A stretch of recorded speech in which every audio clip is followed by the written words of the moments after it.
Hello everyone and welcome back to Cardshop Sim.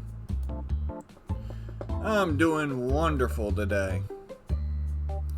I've got a lot on my mind to talk, and well, not a lot, but some things I want to talk about over the course of the stream while we open cards. One thing is that my most recent Slay the Spire part, and probably some of my other videos, have been off-center, and I didn't realize it, so I'm kind of annoyed with that. Oh, sorry. Muted and sneezed. Anywho, so I'm a little annoyed with that. First off stream, I set up my shop entirely except for cards because I don't really have that many, so we're going to be doing card openings. While I kind of, sort of rant, but not really, just kind of like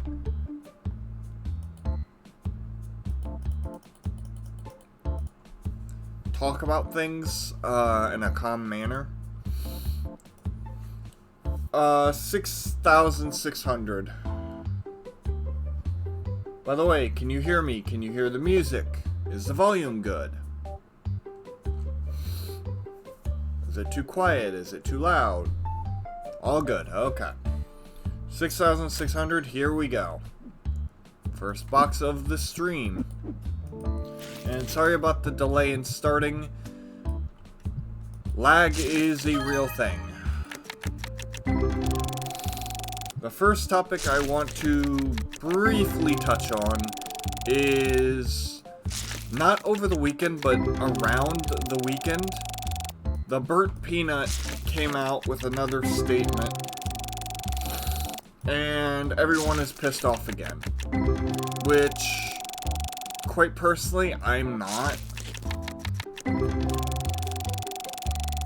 The thing is, I don't believe he hates VTubers. Like, I did a little bit of research, digging. Sorry, I need to blow my nose.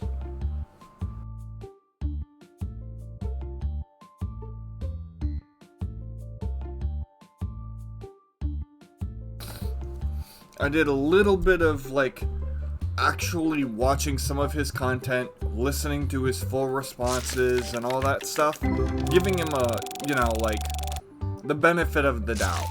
I firmly, 117, first card of the stream, 215, we have a God Pack, 205,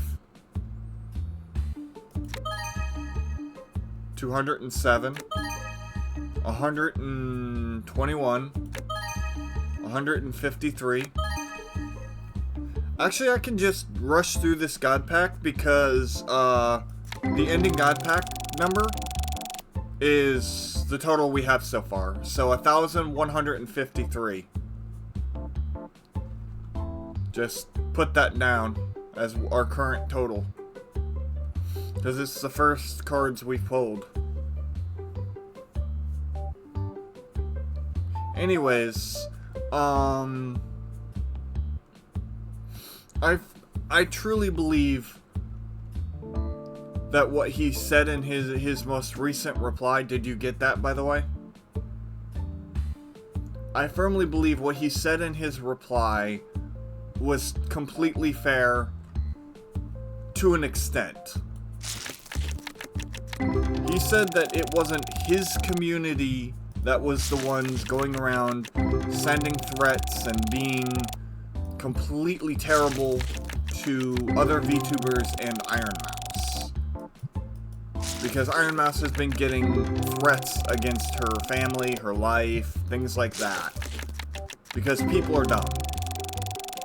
And people do that. My thing is, and my opinion of it, is while it may not be your community, the problem with that is you have a huge community. You have a massive following, and there are going to be people, regardless of if you think it's your community or not, that are going to do stuff like that.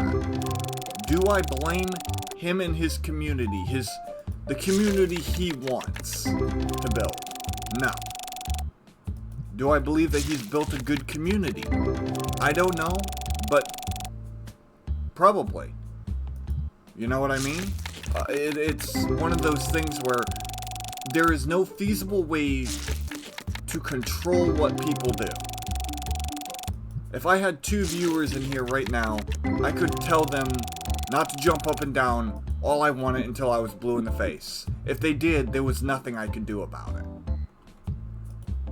So it's not fair to blame him for his community. 433. 252. 297. 346. 441. 396. 465. Ghost God Pack. Nice. Very good cards so far. The problem is, while he's making those jokes and all that stuff, and I'm not saying that he can't make jokes, he can make any jokes he wants. It's his community, his stream. The problem is, saying it's not my community, he acknowledges the fact that people might be saying some mean things here and there, but to just say that the people sending threats like that aren't his community, wave it off and move on, saying that it's the other VTubers and stuff, while he may be right, I believe, honestly, if that's truly how you felt, you should draw a line in the sand. Saying, hey, look, it's not my community. I truly believe my community is a good place. But if anyone in my community is doing that, I'm disavowing it. It's wrong, you shouldn't do it, and if you are a member of my community, I don't want you to be a member of my true community if you're doing that. It's as simple as that. He can't stop him, but he can stand up and say it's wrong. He's even stated that Iron Mouse doesn't deserve the hate, but he's not saying that, you know, he doesn't want his community to do it. You know what I mean? 115.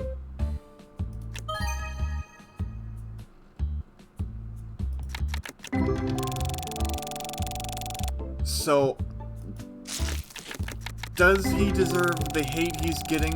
Maybe from the VTubers because they feel personally attacked with his joke, because it's stuff that VTubers have dealt with for years now. The same stupid, like, stereotypes.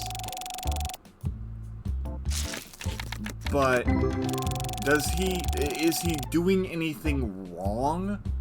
I don't think so. I really don't. If I could see a clip of him saying, I don't want people in my community doing it, I don't believe you are, but if you are, I don't want you here. You know what I mean?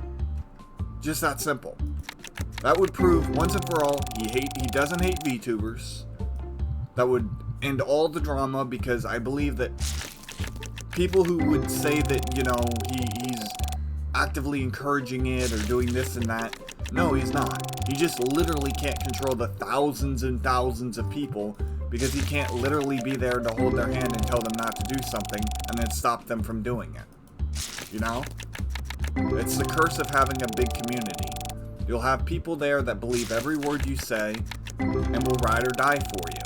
And that's, and in a way, becomes very, very parasocial and very, they'll become white knights, even if they don't have to be. Because they believe so strongly in everything you're saying. And that includes the anti-VTuber jokes that you make. People will take that seriously. And I think that's pretty much my full opinions on the burnt peanut situation. I have no intentions of talking about this any further, because I've stated my piece. The only thing that would change is that if he does hate VTubers, oh well. That's his decision. It is what it is. You know what I mean?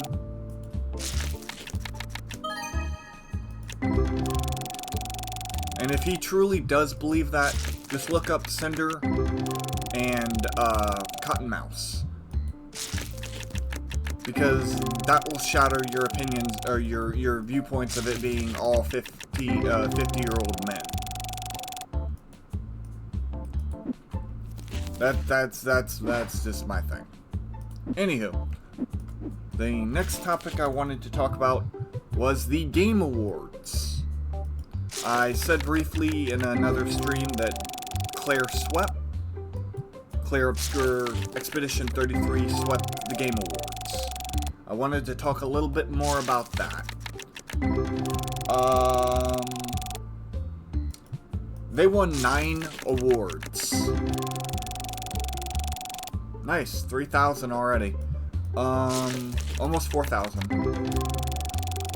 They won 9 awards, including but not limited to, let's see, Art Direction, Best Indie Game Debut and Indie Game, Score and Music, RPG, Narrative, Game Direction, and the big one, Game of the Year. People are understandably annoyed that it swept the awards. My opinion on this whole thing is that while I believe it deserved every award, and probably the only 2 categories it didn't win, I personally believed it would have deserved the win. A little surprised it didn't win, but we'll get into that a little bit in a little bit. I believe there should be a cap to the amount of categories one game is allowed to apply for. Sweeps are boring. Honestly, I found it very hard to sit through the show because I knew whenever Expedition 33 came up that it was 90% going to win the award. There was no surprise. Literally everyone who I watched reactions of predicted it. Yep, Expedition 33 is going to win this one too. That's all I kept hearing. It just makes it so boring and predictable that I kind of zoned out for a lot of it. So I missed like a lot of the game announcements and all that stuff because I was just like off in La La Land. 110. And also, the reason I believe that games should be limited is because overhyping, overselling has a negative effect 90% of the time on games. Someone tunes into the 1,364.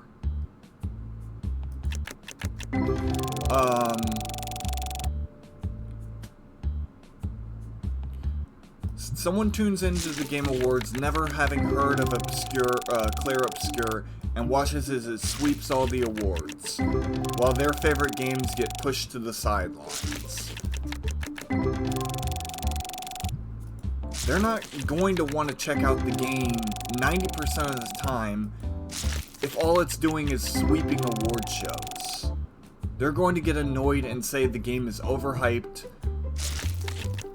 They're going to actually turn out to resent or reject the game rather than wanting to enjoy and join in the phenomenon that it is.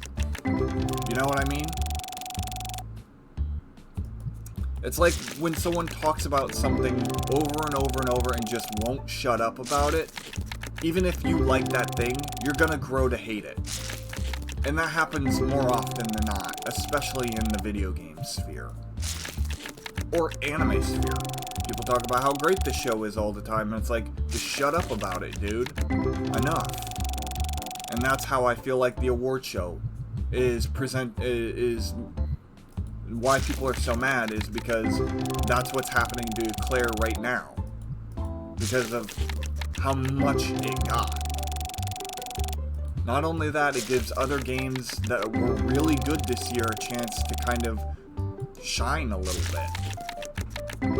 Now, how many awards? I don't know, maybe 3 or 4?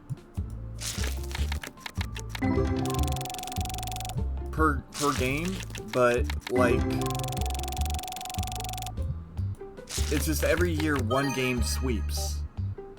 280, especially when it's a critically acclaimed game. Even if people don't like the game, if the critics do, it's sweeping. Except for maybe a couple of awards. It happens all the time.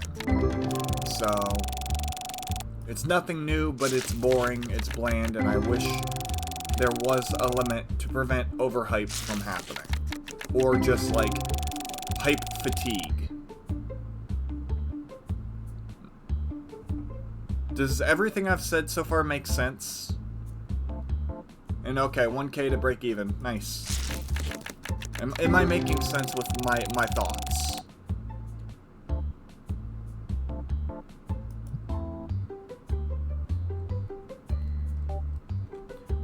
Okay, cool.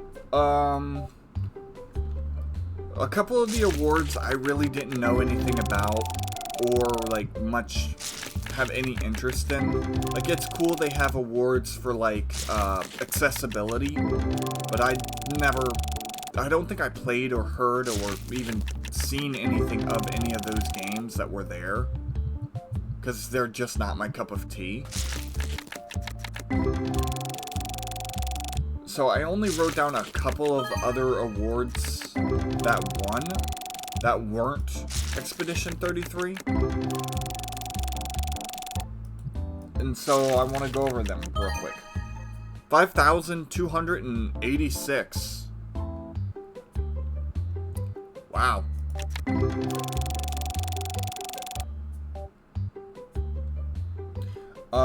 Best multiplayer Arc Raiders. My hope was Peak, because I'm very interested in Peak. I've played it quite a bit, and it's fun. I enjoyed it. But, good for Arc Raiders. It won. Best Action Adventure is Silk Song, 133. Nice. 4K profit. 205.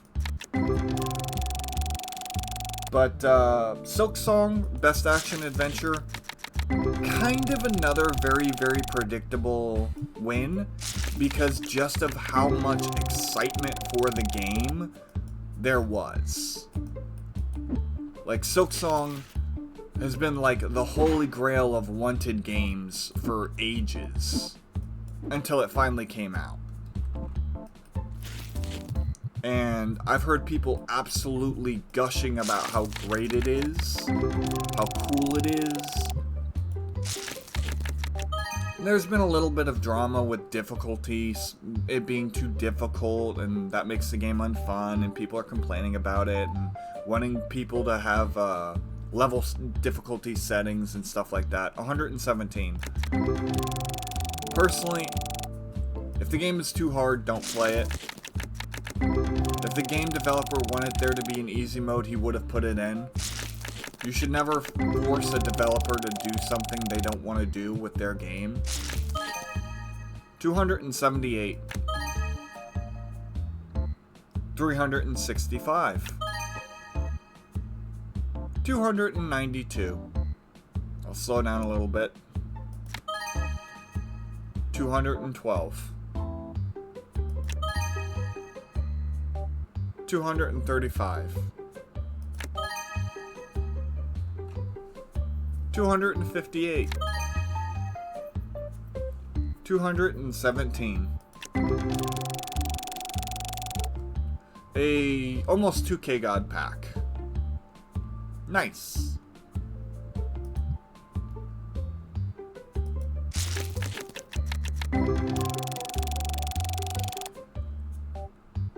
But yeah, Silk Song, no doubt in my mind it was going to win something. And it won for Best Action Adventure. Best Family Game was Donkey Kong Bonanza. Wow, 6,650. $50 over our next, we're $2 sets ahead, right? At this point, because we've already broke even, and then we broke even again for the next set.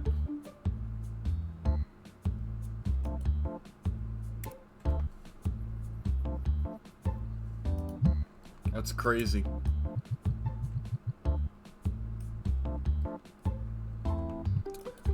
Donkey Kong Bonanza, Nintendo Family Game of the Year, not surprised. And,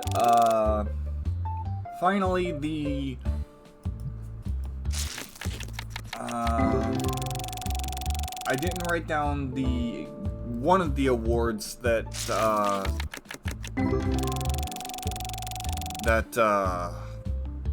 Claire was nominated for that didn't win because I forgot about it.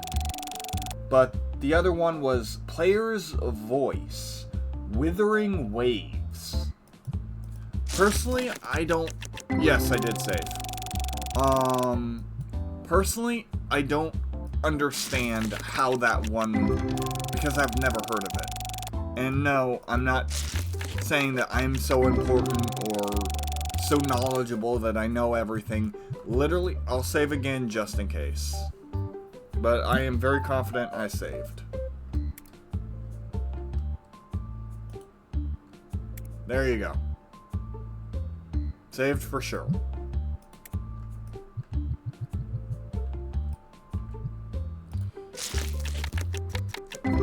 Well, no, thank you.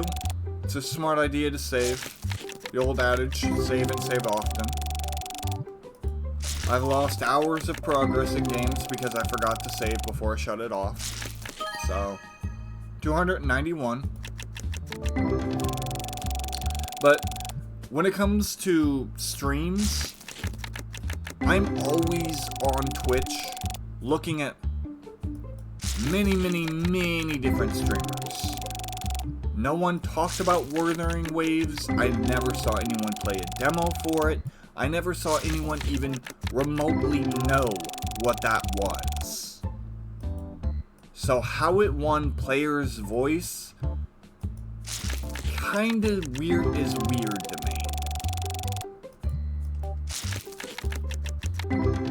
Because even if none of the streamers I watch play it, if it was such a big game that players voted for it, or knew about it, wouldn't on my recommended section it pop up at least once? I don't believe I ever saw it anywhere. When it won, I'm like, what even is this game? I've never heard of it. So it kind of feels a little weird that it won. Good for it. Not mad, not upset. But weird nonetheless. Kind of like a, really?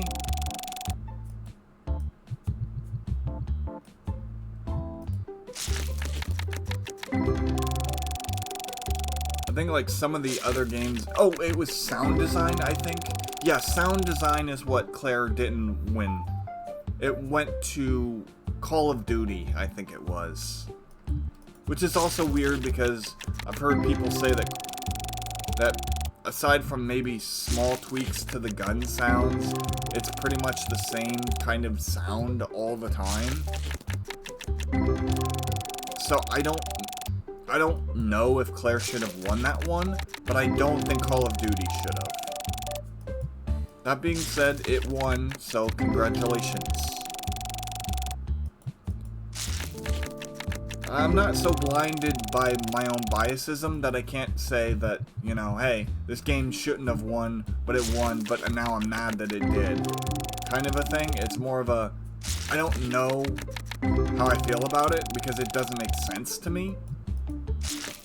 But good for it. It won. You know what I mean? So.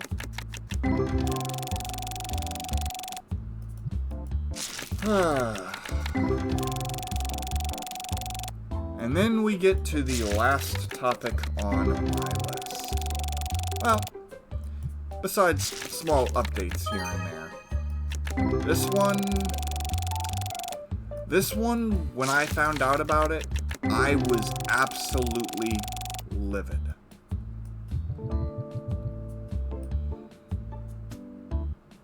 So, over this past year, I've kind of, sort of, but not entirely gotten back into the WWE. Because I remember when I was a teenager, sitting around TV with my mom, my dad, every Monday, every Friday. Well, not every Monday and Friday with my dad because his job and all that, but at least my mom. Bare minimum, my mom. And we would watch all the wrestling. SmackDown, Raw, talk about it. It was a family affair when Dad was home as well. We watched it. And one of my favorite wrestlers was named John Cena. And if you know anything about how this has been going, you'll know where this is headed. John Cena had a very rough start in his career. Changed up his gimmick and became a kind of like an Eminem style rapper dude. People didn't much, like, he was popular, but he wasn't this mega star that he wound up being. When he changed up his gimmick to be kind of more of a soldier-esque fighter kind of character, he exploded in popularity. Like, he was massive. He became the face of WWE for well over 10 years, in my personal opinion. #1 Make-A-Wish Foundation guy. And his whole gimmick the entire time that he exploded in that level of popularity. I could be wrong, he could have exploded as a rapper. But I know that, like, I started seeing him on commercials and everything everywhere. When he started doing his Marine style, soldier style, you know, Warrior of the Ring style persona. I mean, he got into his rap every once in a while and it was a good callback and funny. But he was everywhere, man. And this past year, he announced his retirement. And so when I found out about it, I'm like, okay, this is probably gonna be one of those things where, like, he has an injury or something. And I started watching some clips and getting into it, and it turns out that he has literally decided that this last year will be his last run in the WWE. And I was sad to hear it, even though I had fallen out of wrestling for years, decades even.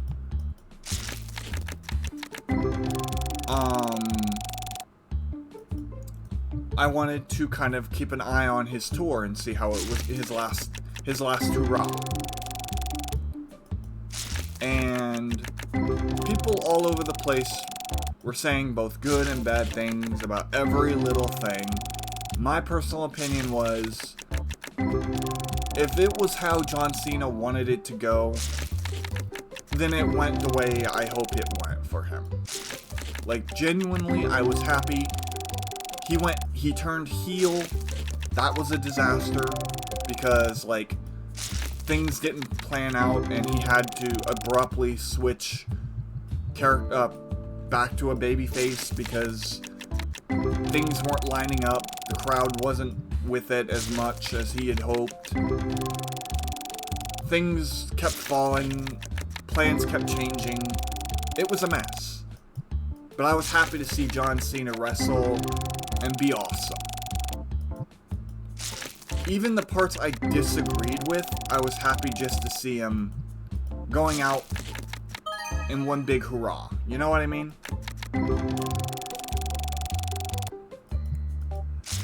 Then, as the dates started winding down more and more, he was putting on more and more cool shows, like,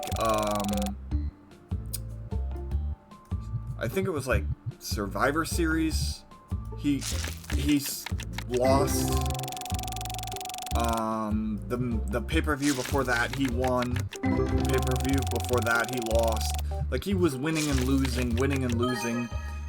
He became a Grand Slam champion by becoming the United States champion. He held the big titles, the WWE and Heavyweight Championship, a total of 17 times, earning the title of Never Seen 17, John Cena, 185. And I was so excited listening and watching these clips, and none of the shit that happened during the entire tour really bugged me or made me mad or anything. Like, I ranted about WWE and how it is these days, but not really about John Cena. 101. At least not to my knowledge. I'll have to double check with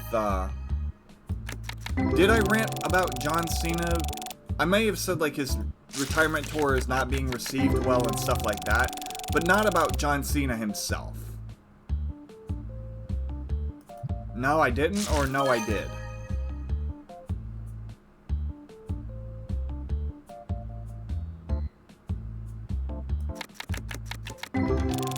Okay.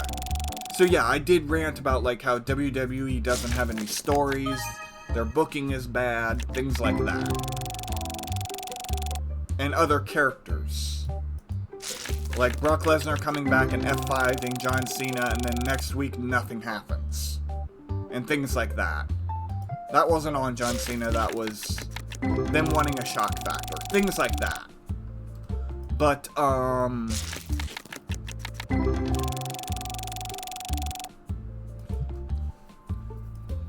so, last weekend, Saturday night, main event, his final match.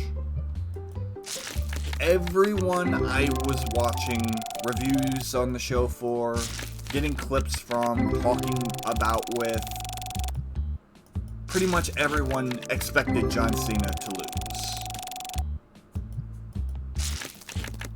Wasn't happy, but you know what, fine.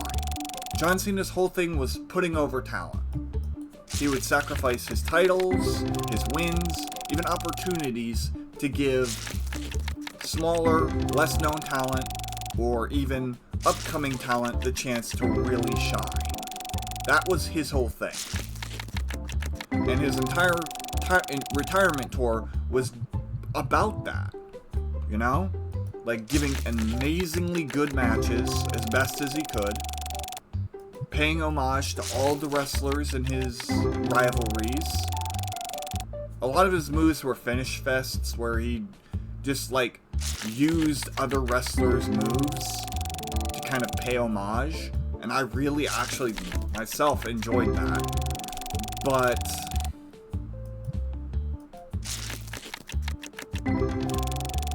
I was, like, in his final match, personally, I feel like he should have won. Not a lot of people that I watched liked his opponent choice. I'm like, I don't know these wrestlers, I'm not really following wrestling that much. I'm just, like, watching clips and highlights, so I don't know who's good, who's making all the botches, who's, you know, storylines are good. I just know what I'm seeing and what I'm hearing. And I'm getting it through mostly just reviews and clips. So I don't have enough context. But Gunther,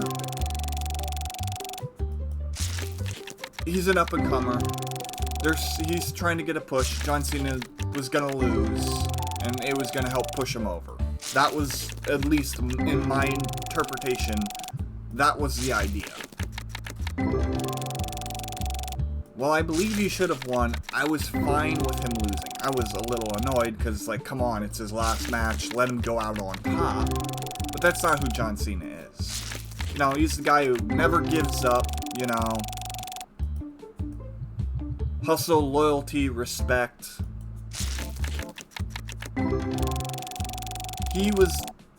Through his entire career, I felt like he embodied that. Whenever there was a big strike, he was one of the few wrestlers that stayed in the ring. I remember this hilarious thing where Triple H was in charge of, I think it was like Raw or something, and everyone was out on strike, and it was this huge plot point that he was gonna get removed. But we didn't know it at the time that he was going to get fired from that position as general manager. And he comes out and he talks about how people are upset with him and blah, blah, blah, blah, blah. And then he says, come heck or hell or high water, he's going to put on a show. And if he has to, he'll put a wig on a mop and wrestle it for 3 hours. 316. And then he even made a joke like, oh, the mop would I've wrestled most of the locker room, and the mop would make a better opponent than most of them, and stuff like that. It was funny. And then John Cena came out, and he was like talking to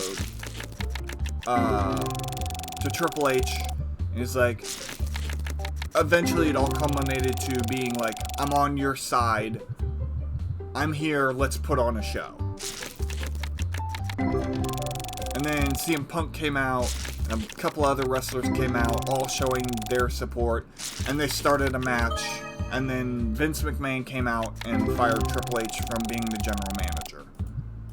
And that's how the show started off. Sorry, being reconnected to chat. There we go. And I was like, this is so cool, you know. He never gives up. He inspires people. He goes through hell. His character goes through hell in matches. He's been tortured in matches and never ever once gave up. Said the words, I quit, tapped out. He's passed out before he tapped out.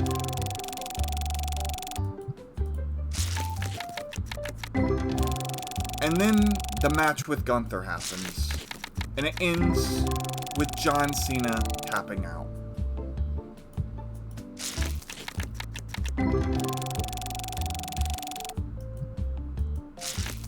After all these years of being the guy who never quits,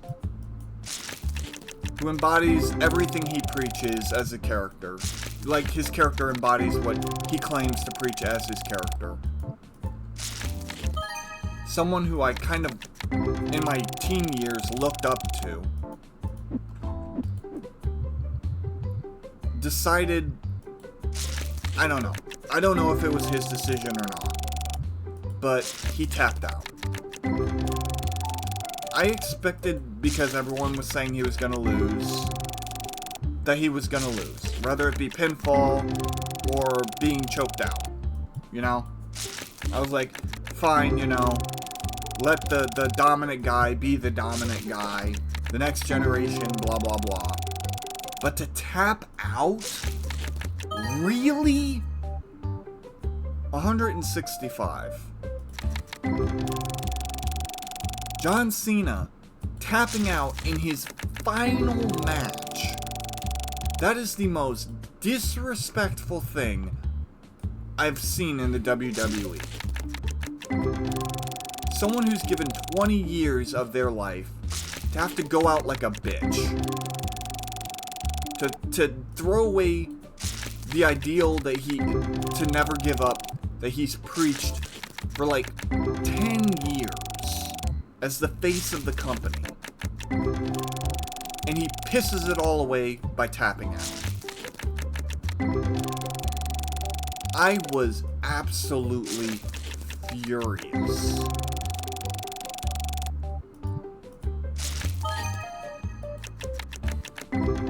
John Cena's whole retirement tour, he's often said that he wants to leave the company better than he came into it.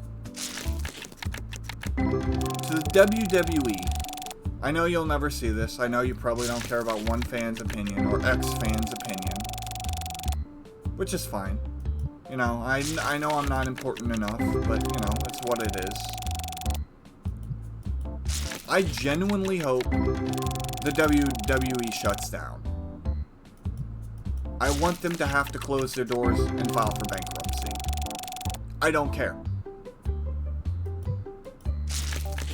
If that's how you treat a 20-year talent, God only imagines what you're doing to the other talents.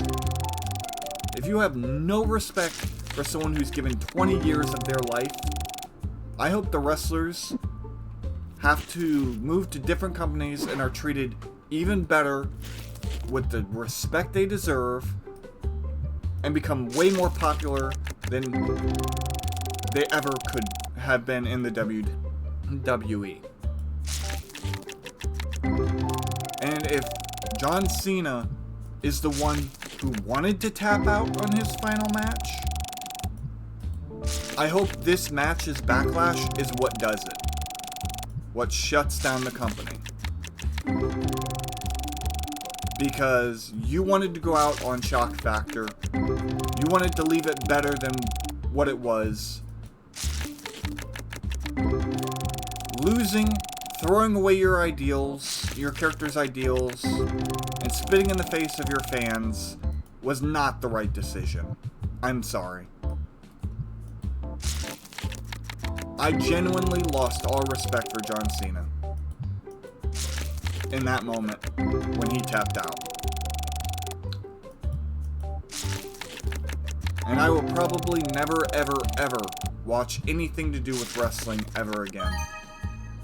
195.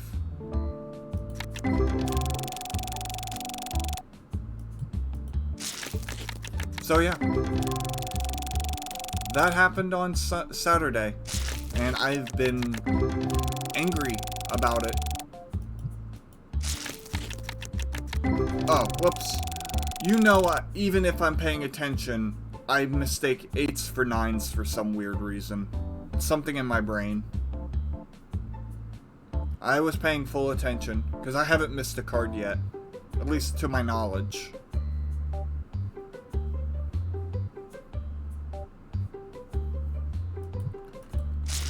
But yeah.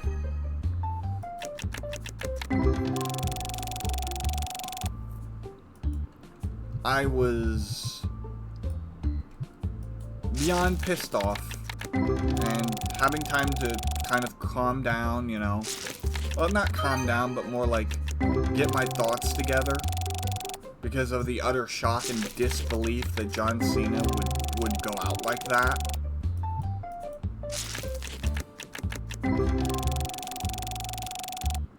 And the anger I felt that the WWE even approved that. In my opinion, John Cena isn't going to be known as the guy who was on top and then went out like a bitch. And I hope that's what closes the WWE for good. Their ratings are plummeted. I hope they go even further down. I don't care anymore. I just don't. I actively hate the WWE now. And it's a shame. And I do believe that was all the major talking points for today. So, going back to the Game Awards, there were 2 or 3 announcements. Yes, 3 announcements that I do remember off the top of my head that they made. That is a new Knights of the Old Republic game. Star Wars. Don't really know much about it, but it was a huge announcement. There was a huge pop-off. Everyone who I seen talk about the thing have been like, yes, this is so awesome. So you know what? Even though it's not my cup of tea, even though I don't know anything about it, I love watching the internet pop off at cool announcements. Whether I'm a part of them, popping off with them, or just watching just the sheer joy and happiness that these announcements bring, I love it. So, Knights of the Old Republic, awesome. Happy for you. Something that, even though I'm not also super excited about, something that I do think is really cool is a new Star Wars racing game. Kind of in the vein of a pod racer game, but not really. It's like Galactic Racer or something like that. It's called Galactic Racer. I remember playing a pod racing game on the Game Boy Color when I was younger. Star Wars Pod Racer 232. And I've never seen any kind of Star Wars racing game since then. So I have to admit, I was kind of excited when I saw that. I'm like, oh, that's so cool. You know, kind of like a, if not a sequel, then a spiritual successor. Unless there's been pod racing games that I've missed, you know? In my eyes, it's been the only game that I've seen, so, you know, really cool.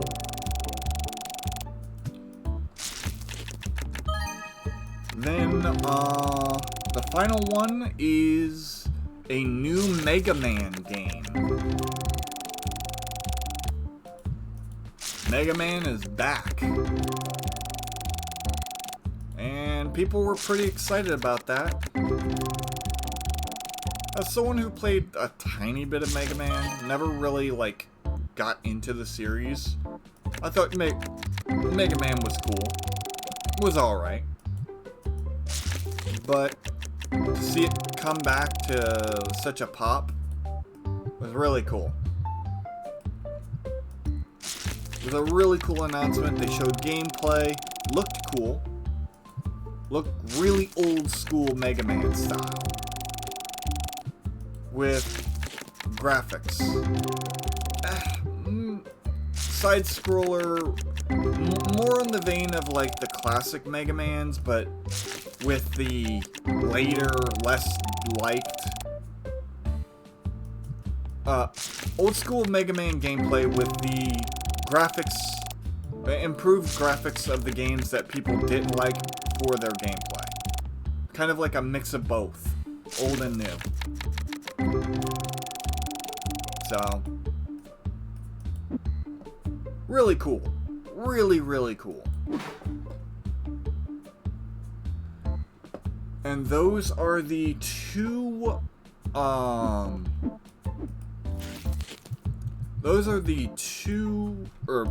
three games that I remember from the Game Awards.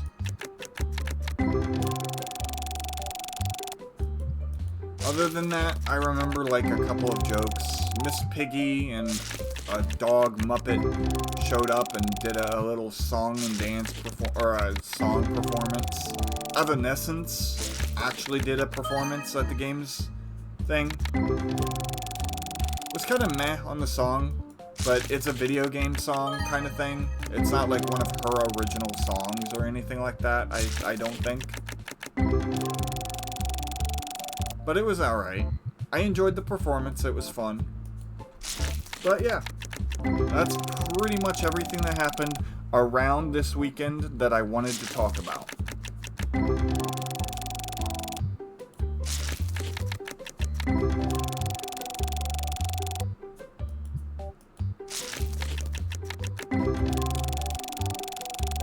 And more recent, off-stream news, almost caught up to my current playthrough on stream, 212, and also Um, I actually wound up getting a new weapon that I don't have on stream that I want to get. So I might actually be going to set that up off stream to see if I can't get it.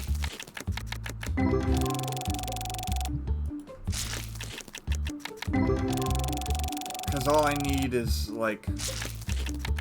Because maybe it was because I didn't... I could have swore on stream I went to the synthesis shop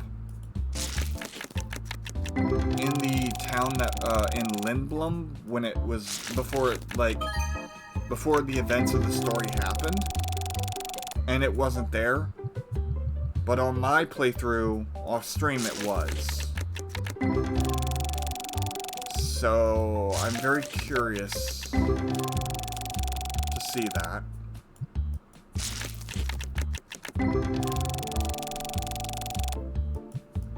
Also, I actually managed to get the full set of steals off of Beatrix, which was really cool on my solo playthrough. I just passed... I'm trying to remember... Oh yeah, I'm in Lindblom after the events of the story, and I'm heading to the Outer Continent next. So I'm really close to catching up.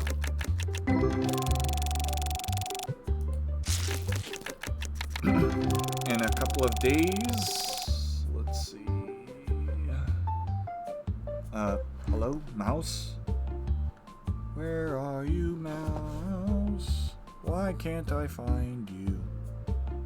Okay, there we go.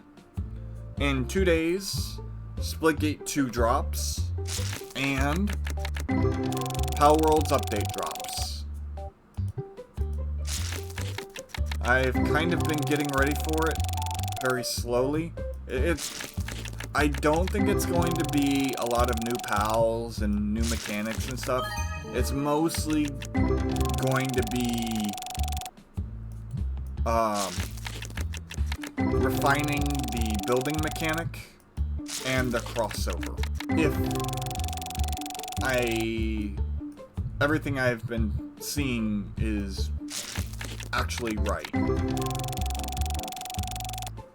Because I know that they said, like, don't expect a massive, massive thing for the winter. But next year when it launches, it's going to have a huge update. 345. So, yeah. After this handful of cards, we take a short break.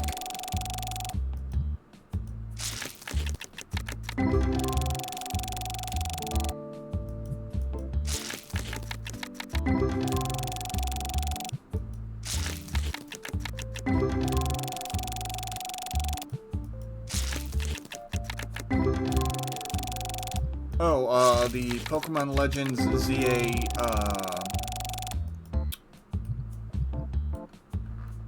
DLC came out. Getting very mixed reviews from people. Some people love it, some people hate it.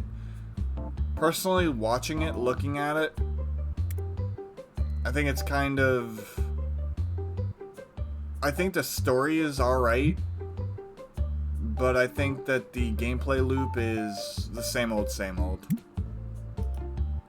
And it's just reused parts of the same map, so it's not even unique or different. Alright, anyways, that will take us into our first break. Stick around, be back shortly for more card openings. And I'll be back soon.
Hello, I'm back. And I just remembered one other topic I wanted to talk about that I actually didn't write down, which was really weird in my opinion. And that was the final episode of My Hero Academia.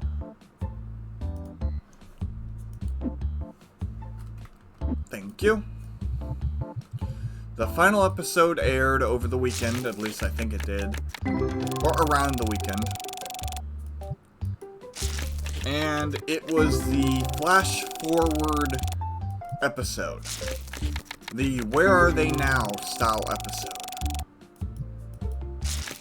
With some brief looks at like moments that we won't get to see, like them graduating and things like that, to kind of set the stage of where they are and what they did after the events that transpired. I love that episode for multiple reasons. First of all, it showed that the world that the characters were in was changed, but not just in the way of like, oh, now the hero society is stronger and better, but like the world around them changed.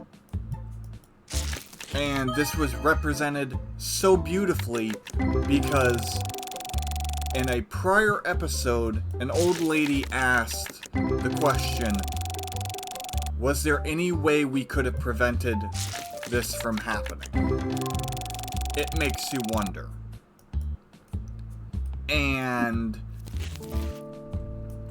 she refers to, she's thinking back on the main villain, one of the main villains of the show. She found a kid wandering around, clearly not okay, 164, because of an awful event that had just occurred to the kid, which is kind of where he started his villain arc. Basically, his power activated, went rogue, and he wound up killing a lot of people.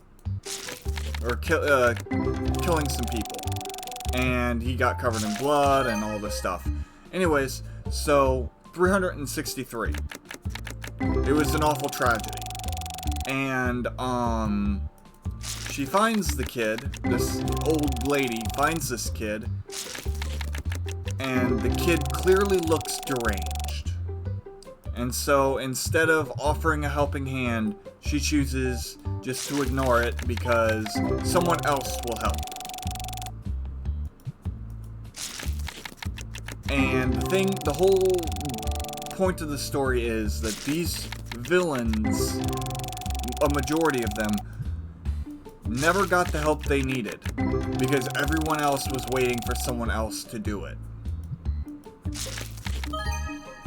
No one ever reached out, tried to understand them. No one ever gave them a chance. A whole slew of different circumstances. But they were all a product, partially, from the society and the way it was built itself. So all the villains, pretty much most of them, were tragic cases of this could have been stopped if someone had taken the time to try and help them. And I said could have. It could have always wound up the same. We don't know. But through the final fights that the heroes go through with the villains, it's proved that there could have been a different path for all of them. Or some of them at least.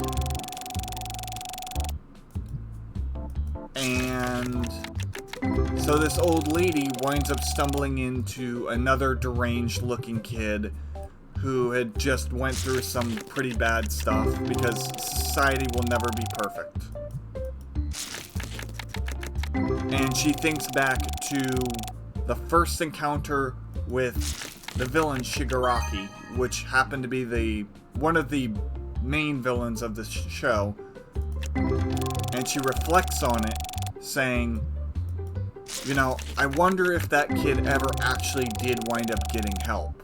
Because she didn't know it was Shigaraki. And so, instead of turning away and saying someone else will help her, she extends her hand. And that one act of kindness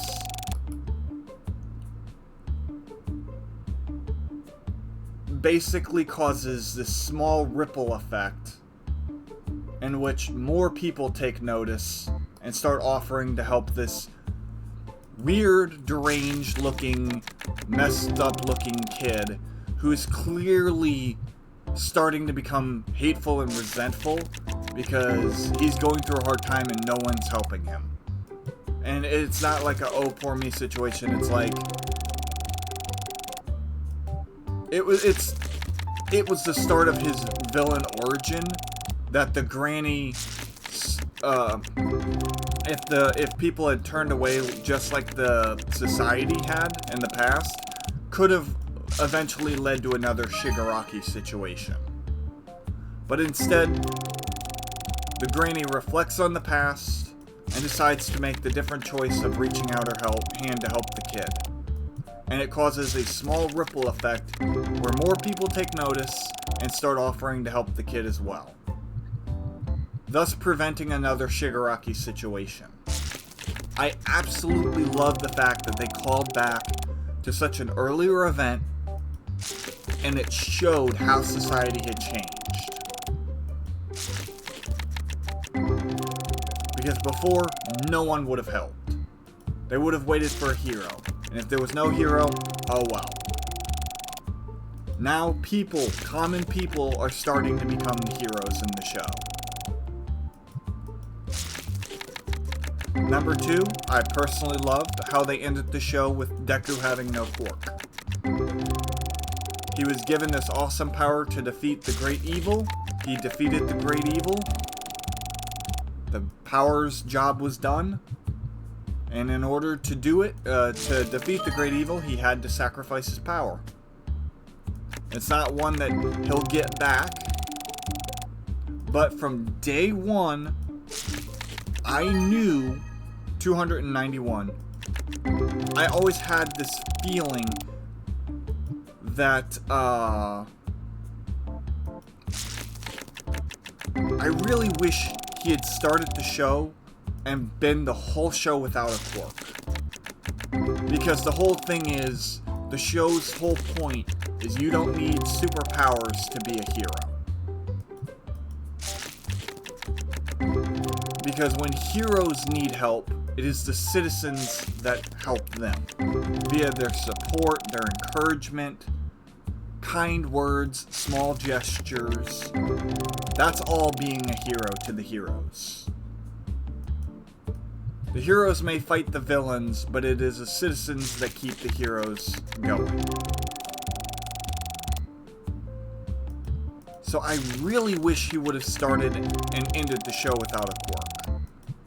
But instead, he gets this quirk, he fights the main bad guy, he loses the quirk and ends the show without a quirk.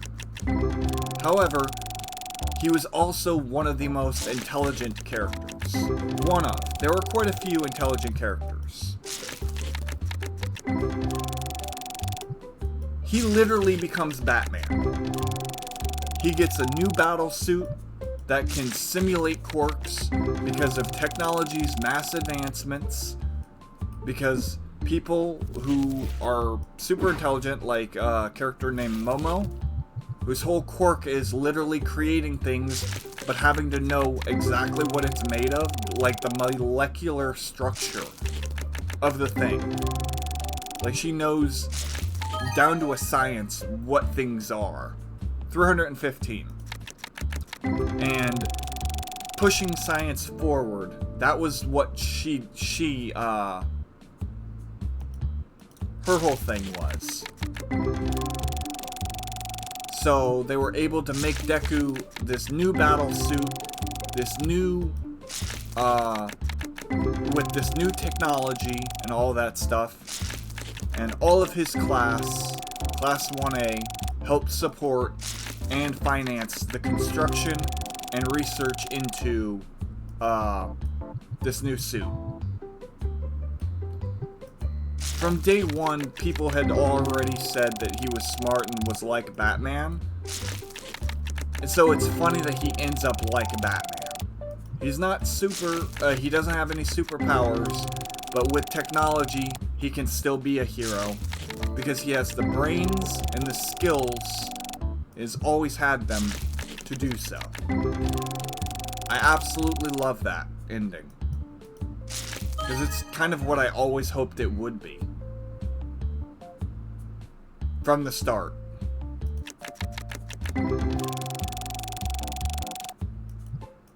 And finally, the final, little tidbit of the episode that I really, really enjoyed was, trying to remember. I wanted to talk about this, too.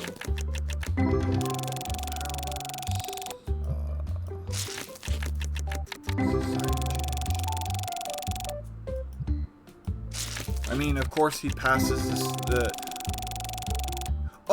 Hero Society and society changing. At the very start of the show, when you first are introduced to the Hero Society, when you really first start, learning about the characters, they're in class, Deku and his rival, Bakugo,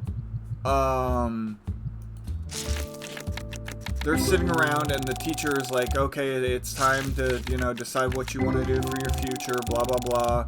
Oh, but you all want to go into the hero course, so there's no point. And everyone's like, yeah, we want to be a hero, yeah. They're all kids.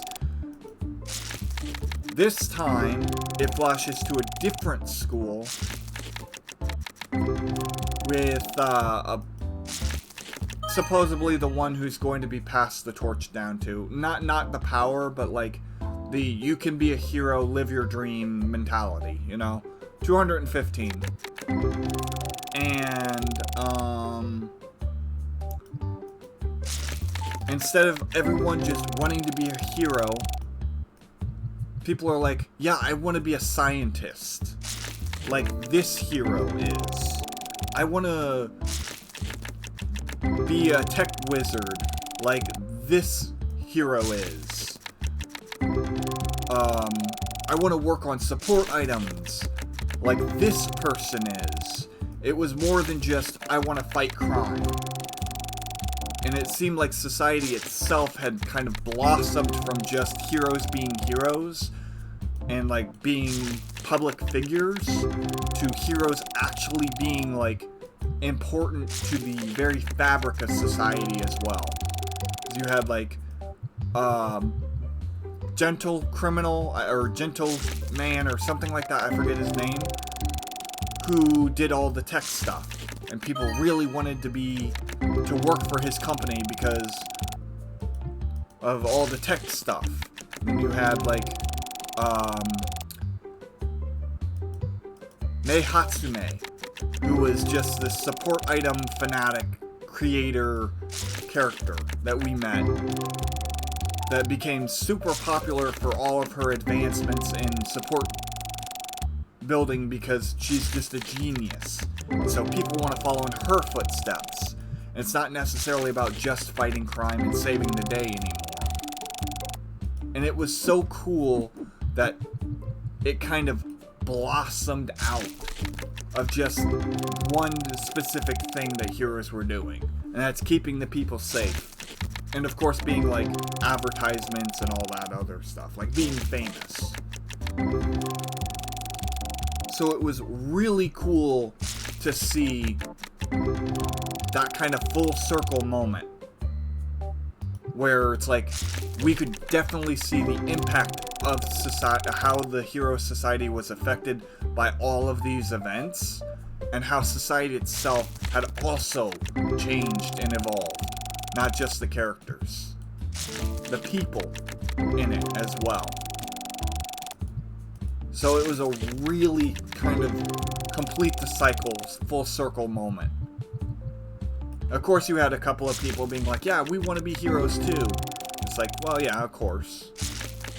But 1,849.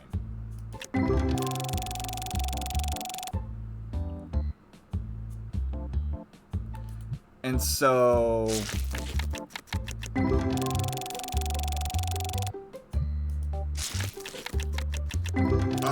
I think it was 49, I said.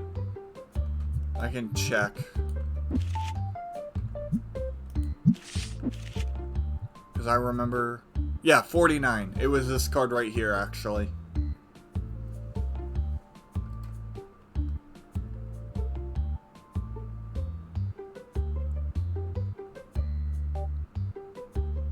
Anyways, and then, before Deku gets the suit, he's a teacher.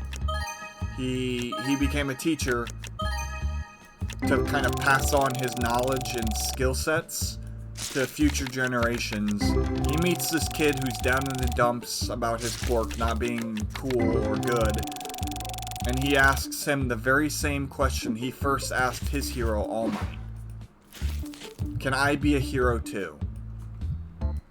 And Deku was like, you know, reflecting on all of this, and he's like, yeah, you can be. Because there was a small event where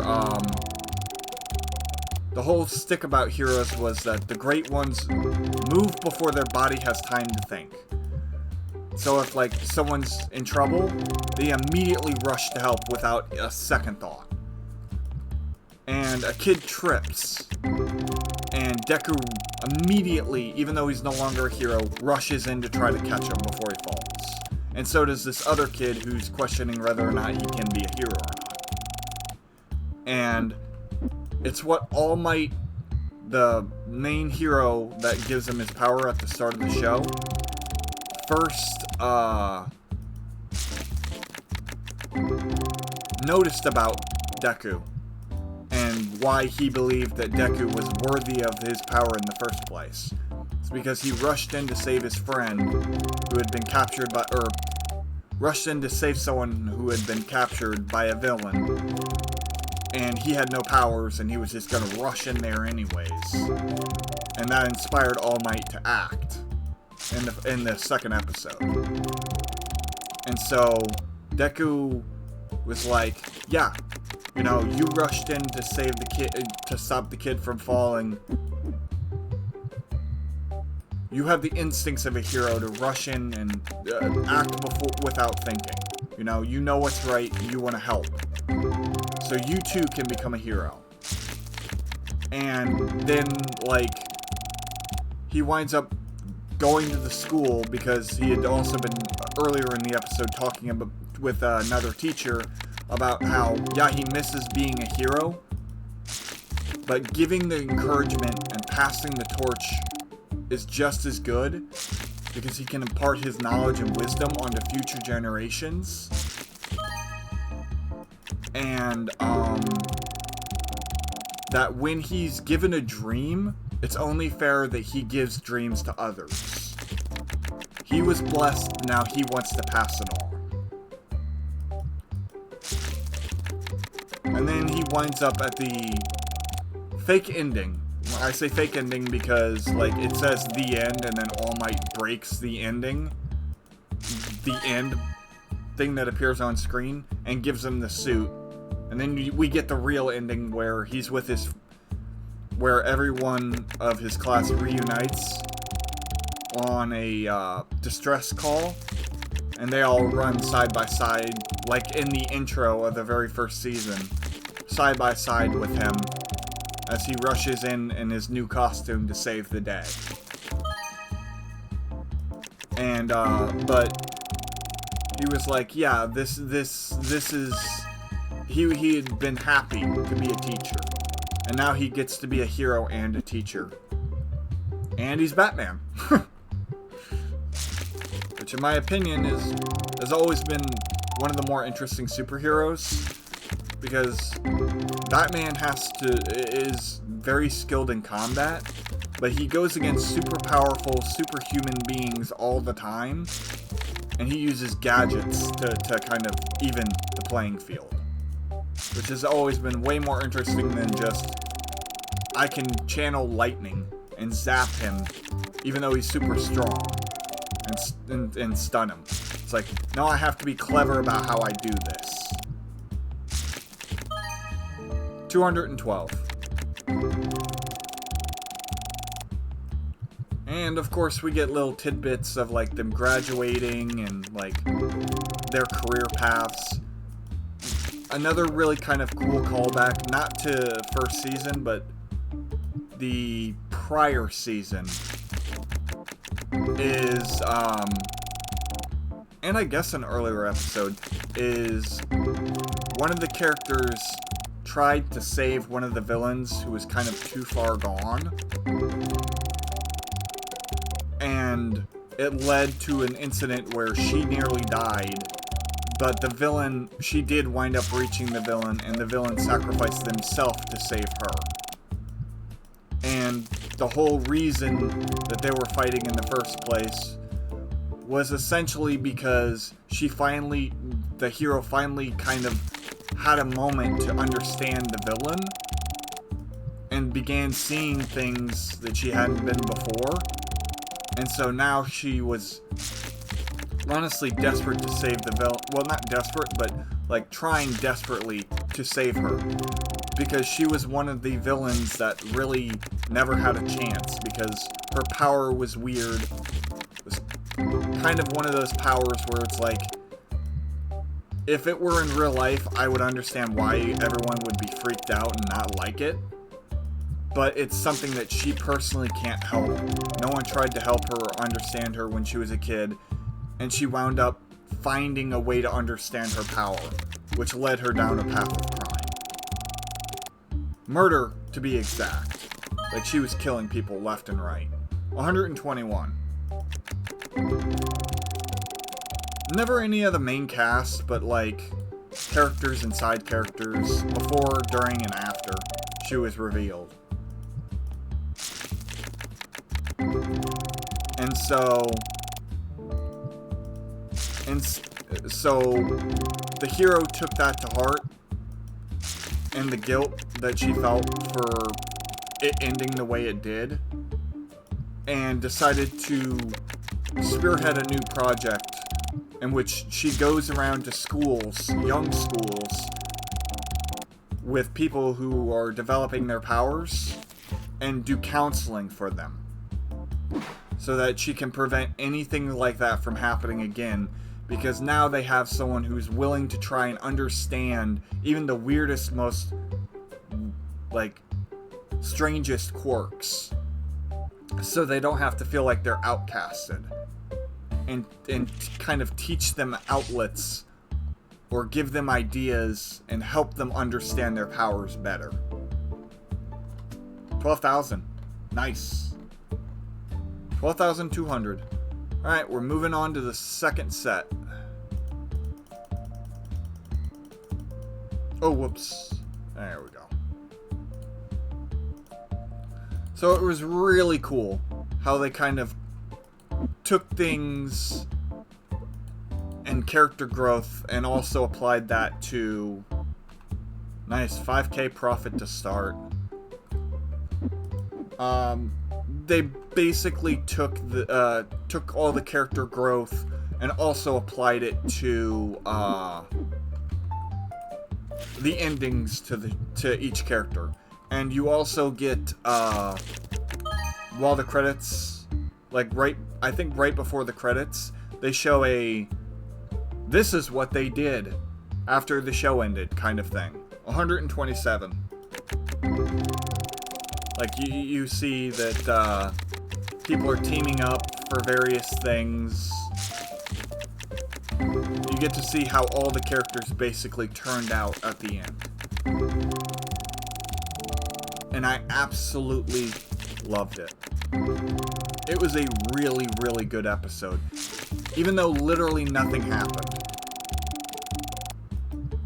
you got to see the impacts of the entire series and how perspectives change. So, yeah. Really, really good final season. Loved every single episode.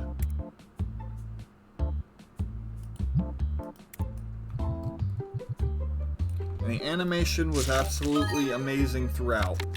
I just saved. Okay, good. Glad you noticed. So, yeah. With that done, I was wrong.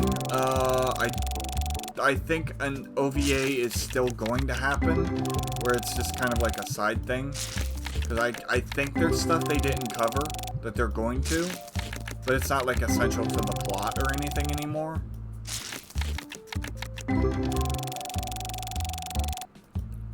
Maybe they'll like do an OVA about the days before their graduation or something like that, where it's not really filler, it's canon, but at the same time, it's not. I don't know how OVAs work, so. But they've got an OVA coming, I think, for the show. I don't think that was the OVA.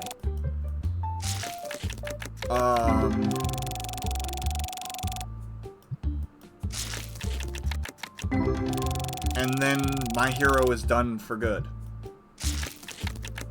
Now, of course, they have a spin-off called My Hero Vigilantes, which is, I think, still ongoing, which is really cool. So, I doubt they're done with the My Hero Academia universe, but the particular story of Deku becoming the world's greatest hero and saving the world is come to a close. 1,780.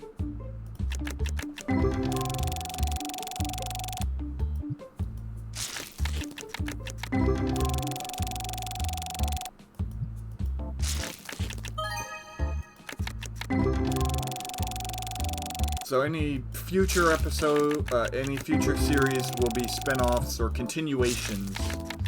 Like how that kid wanted to be a hero at the end of the show, asked Deku if he could be a hero too, and Deku said yeah. Maybe we'll have a series that follows him and his adventures. Maybe he'll join the Vigilante cast. Who knows? Maybe he's already a member and that's part of it. I don't know. I haven't seen any of Vigilantes. I hear it's good, so I'm interested, but yeah.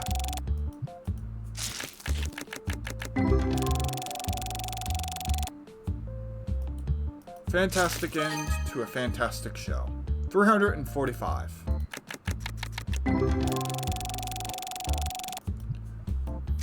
I can't believe I had almost forgotten to talk about that.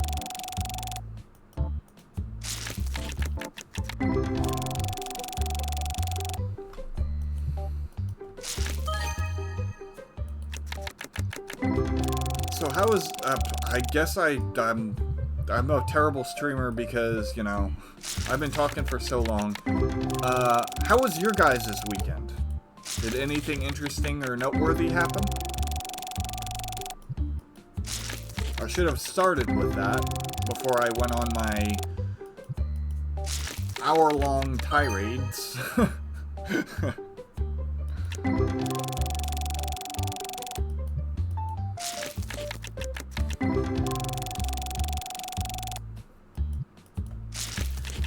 I have a feeling it's just you and me in here, Mom, but it's still, I should have started with, how was it, my weekend was good, how was everyone else's weekend? I have things to talk about, blah, blah, blah, you know? Let you go first. Let the chat have their time.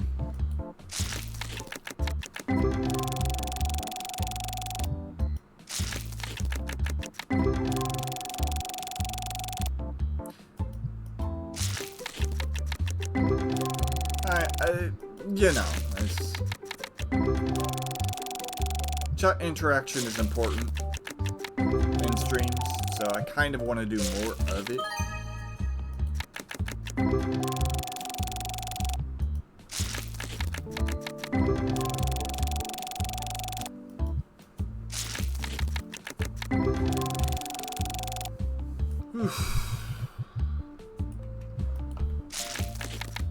Let me get a drink. I've been talking for a while.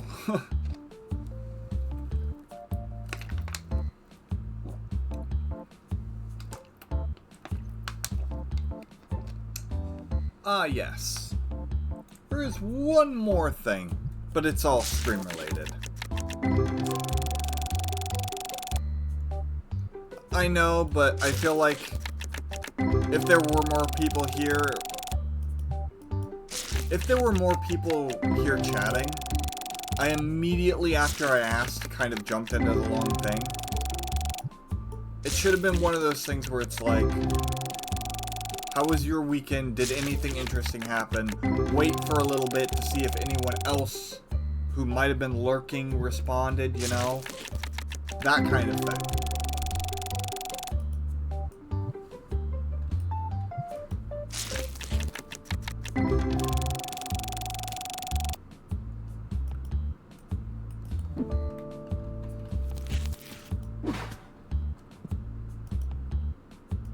And like at each topic ask like, so who saw the Game Awards? Stuff like that. You know what I mean? Like try to engage in chat rather than just talking to myself.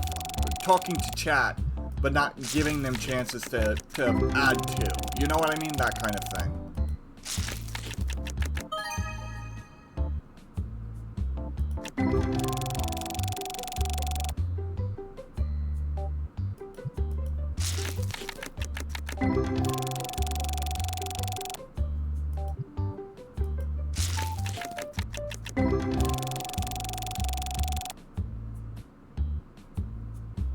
Yeah, it was, absolutely.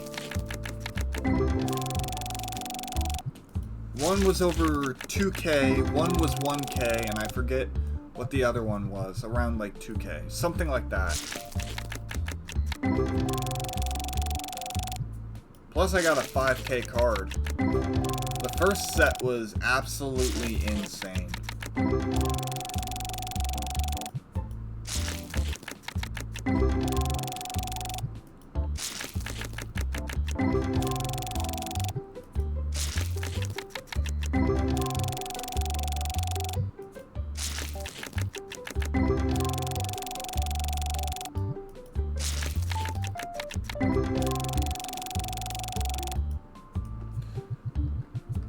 Oh, I did pose a question, or yeah, that was the, I think like 1K pack was the Ghost Rares.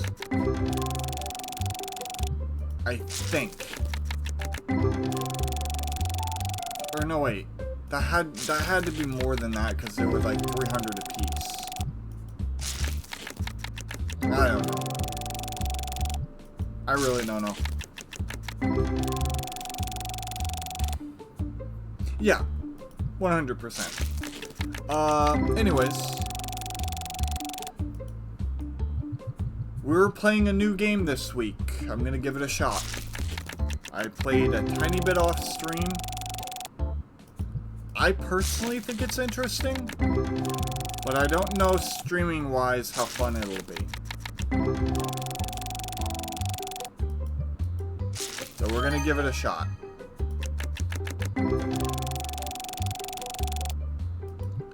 And if it's not a good stream game, well, oh well. It's called Ball X Pit. It actually was nominated for Indie Game, I think it was either Indie Game of the Year or Indie Breakout, Debut Game of the Year. One of those two.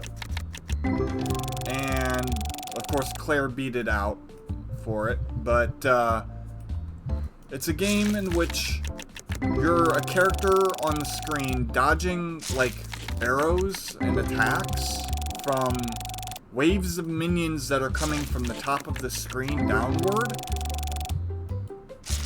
It starts off kind of slow. Every round starts off kind of slow to give you a chance to kind of build up a little bit. But,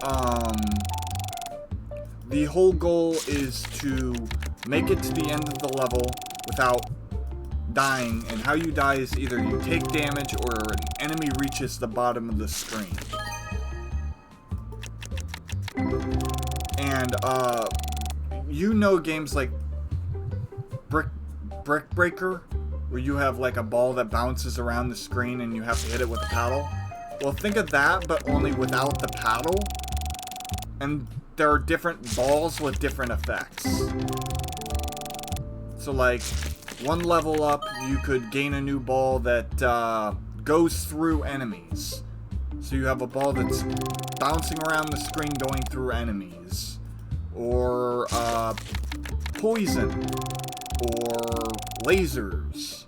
And they have various mechanics where you can combine certain balls to make new, more powerful balls.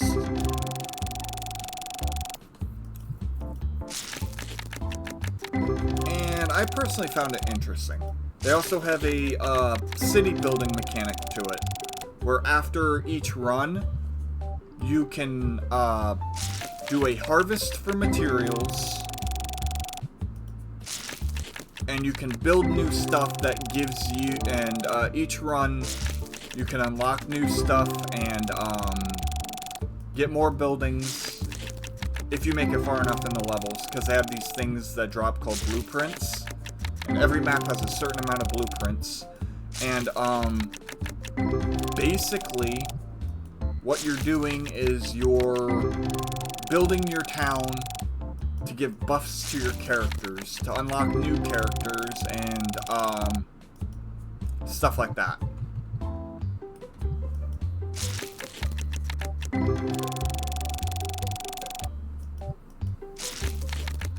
The first boss is, the final boss of the first level is a real pain in the butt, though.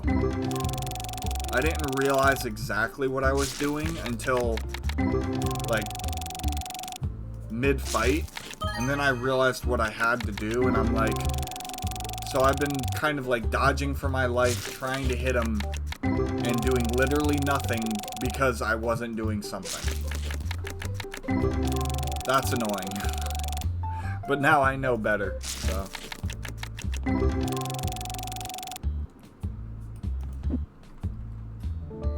I will be playing that. I put it on my schedule. It will be played Thursday. Tomorrow is Moonstone Island. Because I want to kind of get to the end. I'm getting pretty close. I'm just trying to build a team that I think can take the final boss. I've begun like skipping days and stuff. Last time I actually took on a Dark Island. Level 50s and stuff. Kinda brutal, not gonna lie, kinda brutal.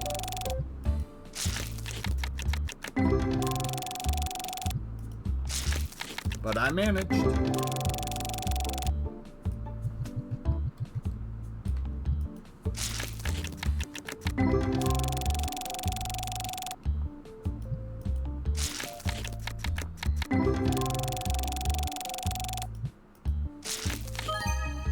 $285.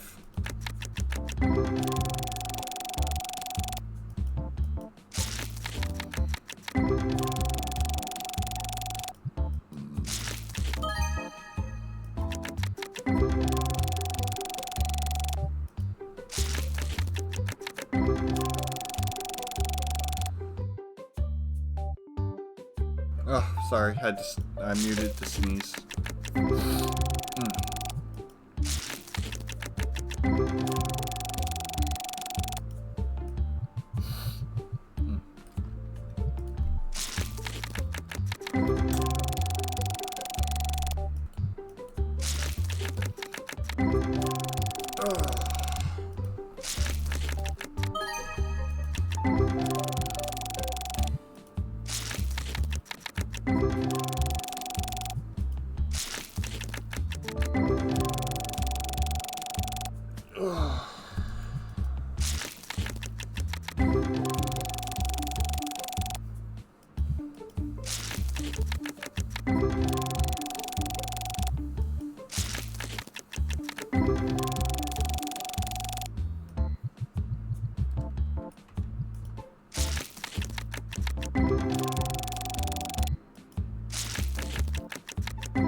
I've been trying to get a crew together to play more Peak, but no one's interested. I have actually been improving in my Peak playing skills.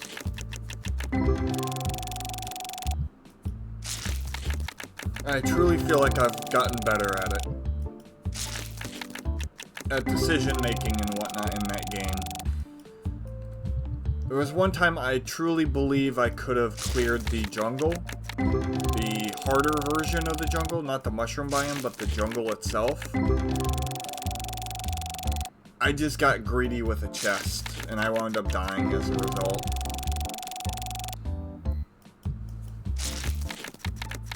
But this is a couple of times where I've pretty much almost cleared it, but made a bad call and lost. But then again, one bad decision is all it takes.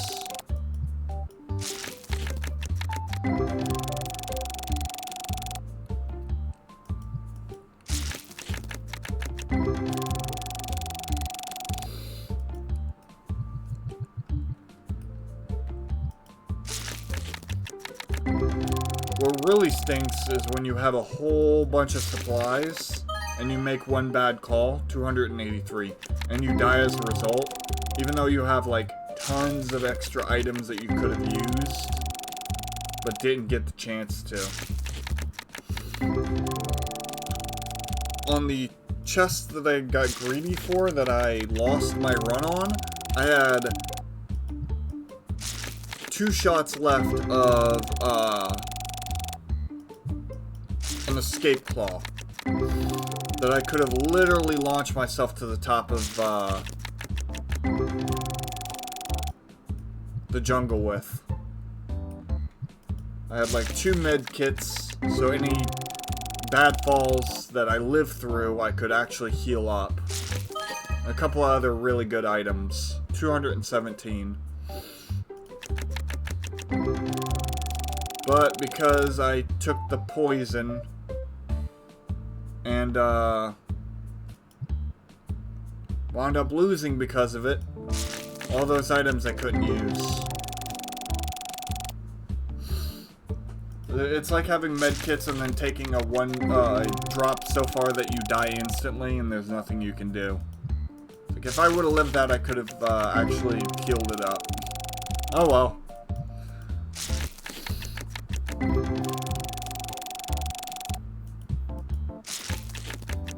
Oh, there is something kind of really cool in Peak right now. I don't know if it's a limited time or not, but they have a concert. They have a special item that appears in the start of every run that gives you max stamina and max reserve stamina. And,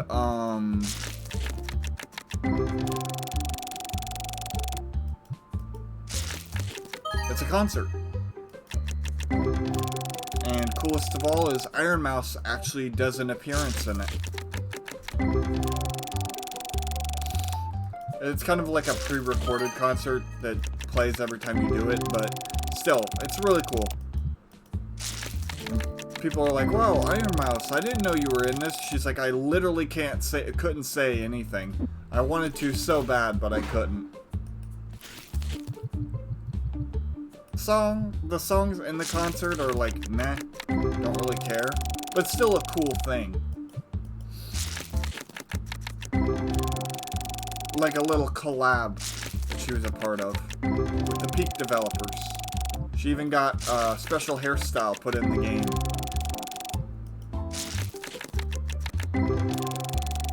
For a limited time that I missed, because I didn't know it existed until this weekend. I saw people playing Peak, and they showed it off. Like, that's sick. It also actually changes the environment. It doesn't make it harder or more difficult or anything, but it, like, changes the colors of the environment. It's actually kind of cool.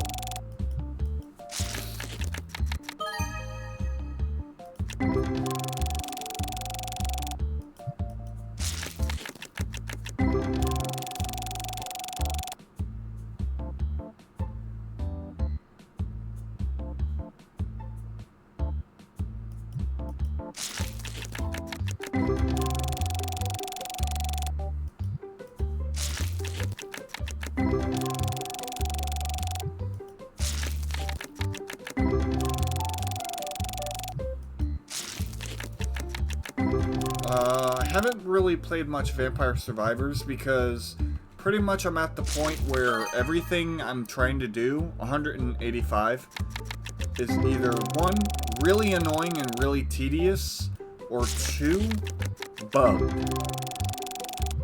I have like 4 more characters I know I can unlock for sure. One of them is going to take a literal hour of playtime to do. And basically that hour is just me going to be sitting around doing nothing. 143. Once I get the build. And then 3 other secrets I haven't unlocked. And then all I'll have left is the more recent free update that they put out. Not the Joker stuff, not the Belatro, but the stuff before that I don't like, because I like the Belatro stuff. And,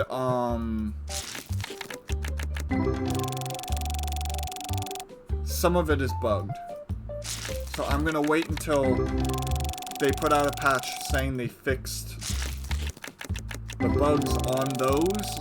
Because I don't know if all of them are bugged, if some of them are bugged, and I don't want to waste my time accomplishing a incredibly difficult task to not get the character unlocked. You know what I mean? 212.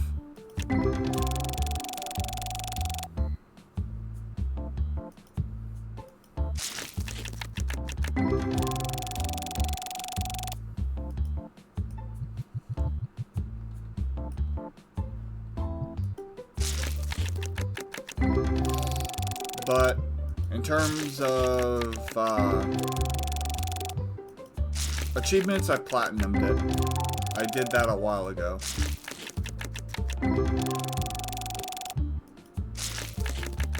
I might get back into Belatro. It's been a while. Had a little fun with the game. Got some stuff done. Made some cool builds. Don't know. Have to see how I feel.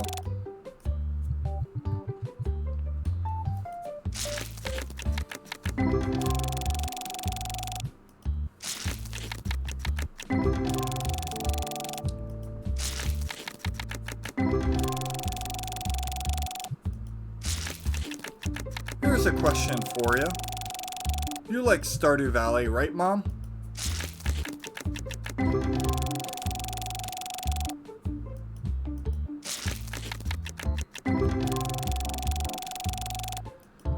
Power World is releasing a farm sim game with pals. Kind of similar, not in the same vein as Power World, where you have to run around and fight and and stuff like that. But it's gonna be kind of like a farming game, but with pals. Yeah, not the same at all, but I'm talking about like the farm sim aspect. I think it would be interesting to try out when it comes out.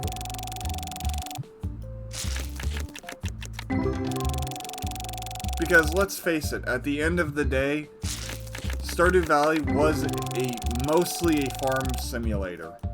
You plant crops, you grow crops, you gather supplies, you build stuff,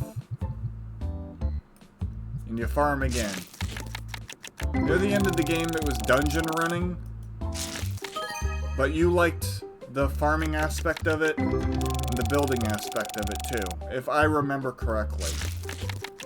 The dungeon stuff was okay for you, because when you were playing it on your own, you definitely, to me at least, it seemed like you preferred the farming. Yeah, you liked it all. But which part of it was your favorite? Was it the farming, or was it the fighting?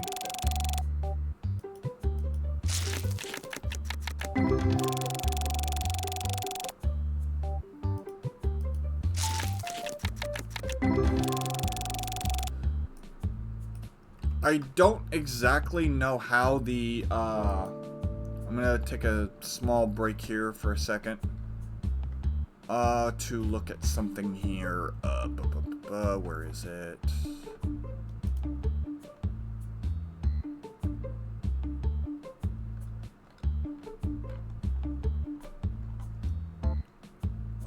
go to the store page for this, actually.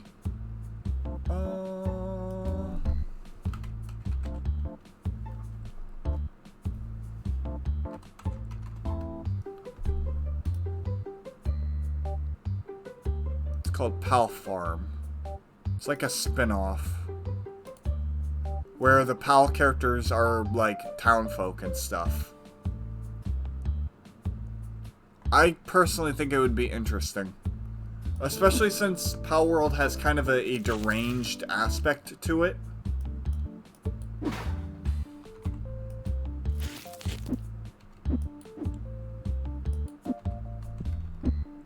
I don't know. I think it might be a fun game to try.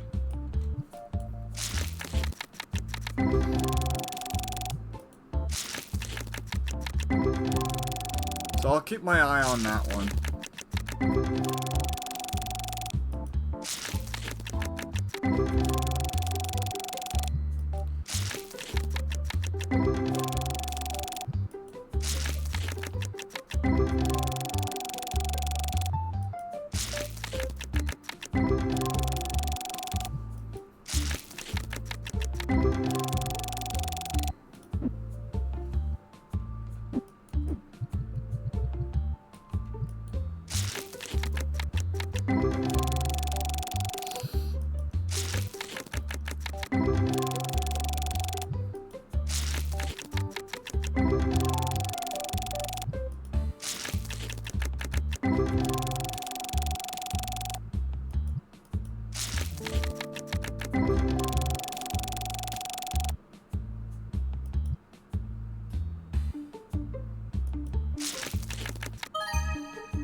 We'll have to see how that shakes out.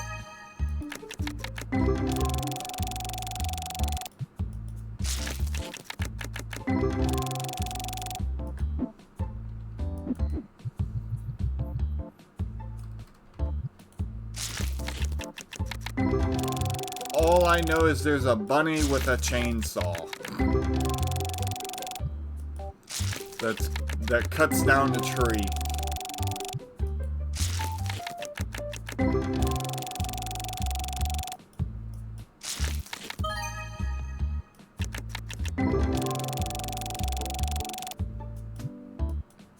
And the tree falls over and cartoon squishes a penguin.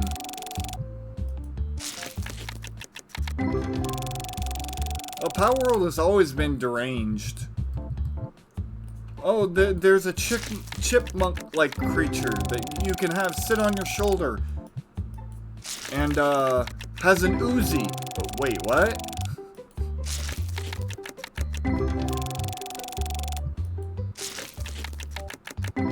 That's Power World. That was literally one of the abilities.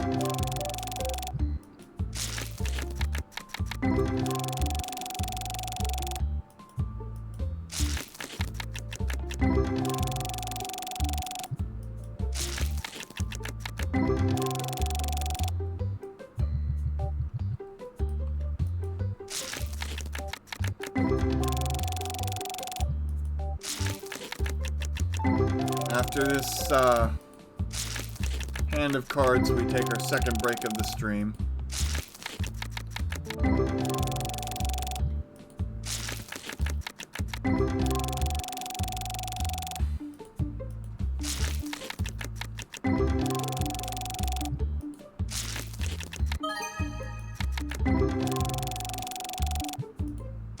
Come on. There we go. Alright. I'm going to take another brief break. Get up, stretch, do what you gotta do, and yeah. I'll see you all shortly. Be right back.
Alrighty.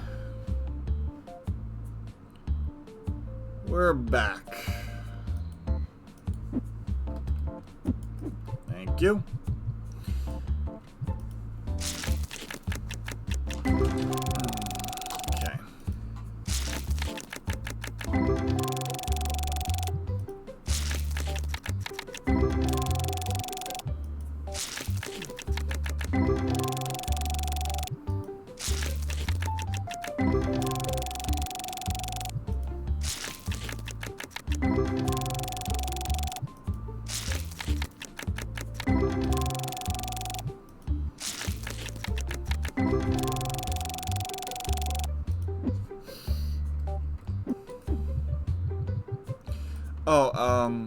I should mention that the Pal Farm thing is not new. It's been announced for a while, but the closer the new update regarding base building comes, the more I kind of started thinking about the farming game, because it is a spin-off.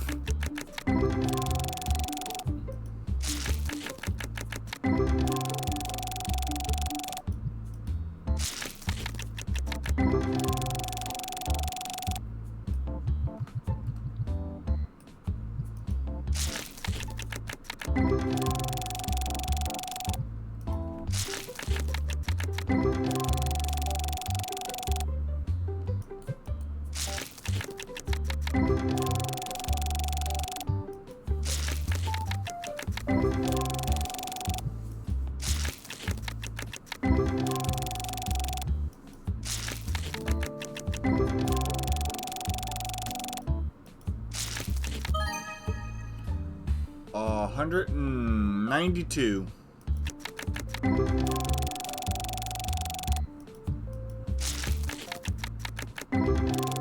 Oh, and I'm level 77, by the way. Let's go.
$252.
Some games I wish they would release on PC. I would love for them to release on Steam. I don't know if they ever will, probably not. Would be Legend of the Dragoon. I think that would be a really cool game on Steam. Because it's part of my childhood.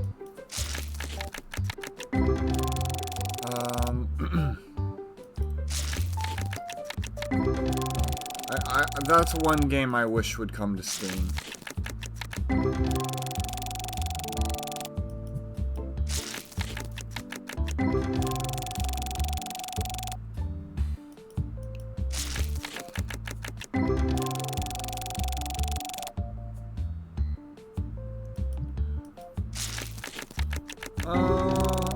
I think one of the Breath of Fires is on Steam, actually. I think. I'm not entirely sure. Let me see real quick.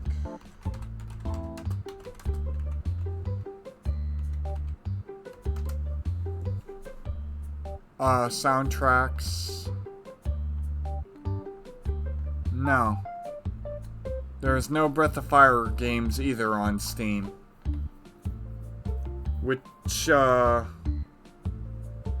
is sad because I would, yeah. Because I would love to play Breath of Fire on stream as well.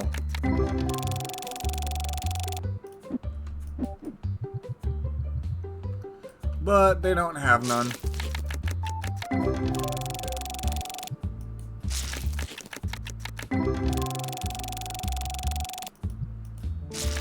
Because I remember that was also one of my childhood games. I remember you and me playing Breath of Fire 3 together. And when my friend scratched the disc so badly that we couldn't complete it. Then we wound up getting the game later on, but you had lost interest. And I finished it.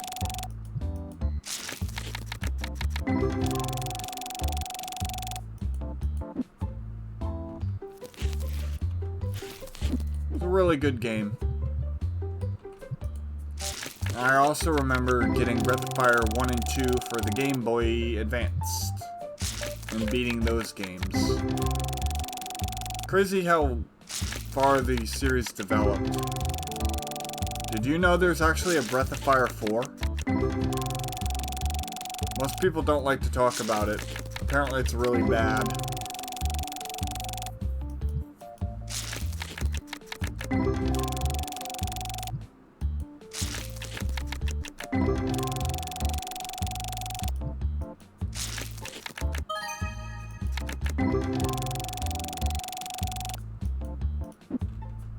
But I've never played it, so I can't tell you for sure. Because one man's trash is another man's treasure.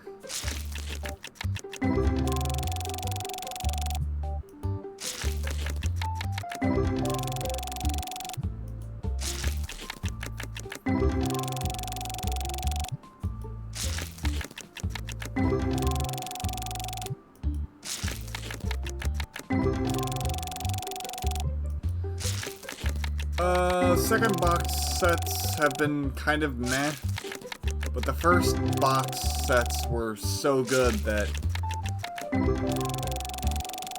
I don't think there's anything wrong with that.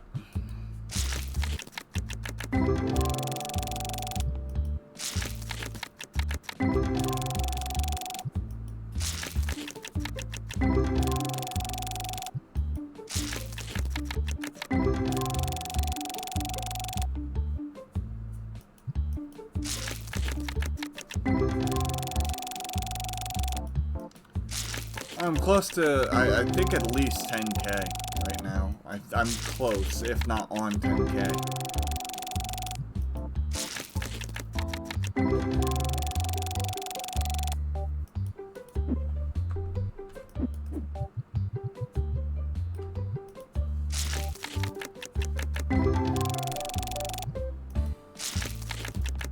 Close.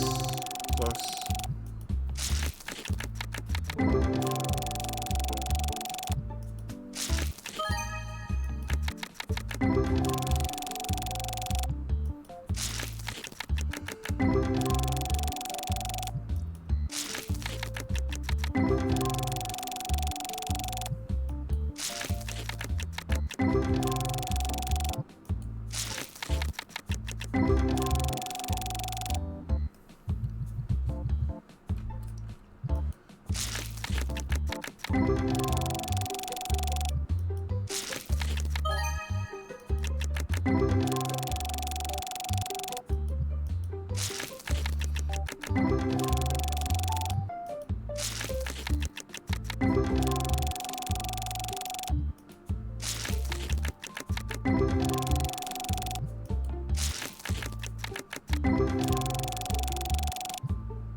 Tell her I said meow meow as well.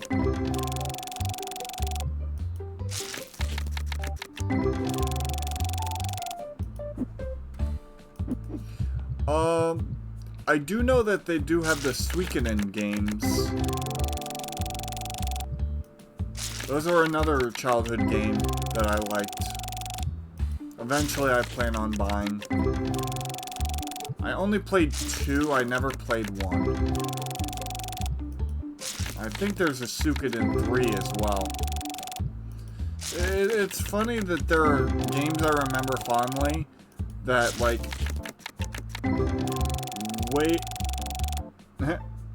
That is funny. Hopefully I didn't, like, say something bad in cat tongue or something.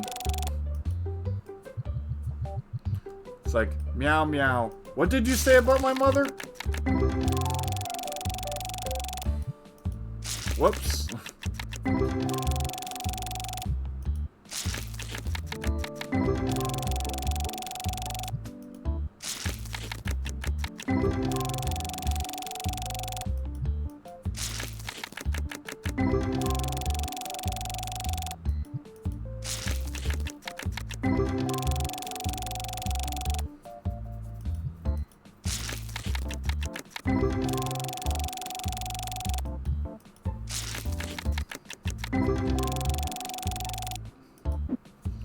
Sorry. I meant to say meow. Meow. Oh, okay, that's better. Anywho, it's funny that, like, I've known about Breath of Fire 4 and Suikoden 3 and all that for a long time, but back when I first found out about them, it was like years and years and years after they came out, and I had never known they existed. Until I randomly stumbled upon either someone talking about them or saw them somewhere. Like on a playthrough or something, just browsing YouTube randomly. Like, that exists?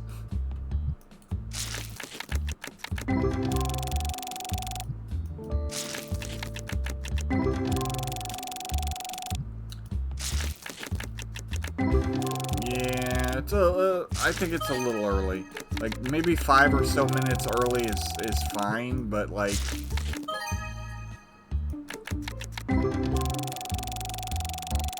A little under 40 minutes is a bit much. Too early to feed her soft food.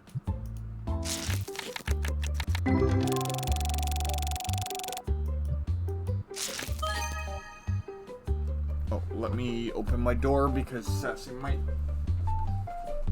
There we go. 123. My door closed a little bit. There we go.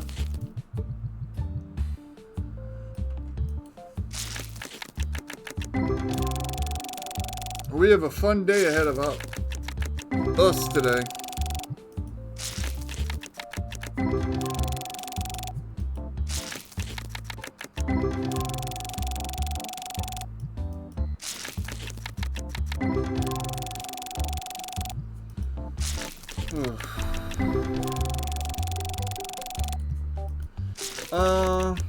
We need to take care of her nails after stream.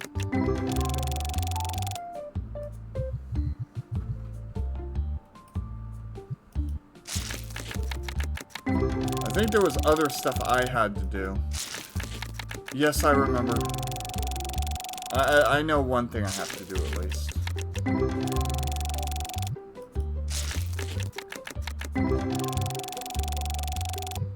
A small list of things I need to do after stream.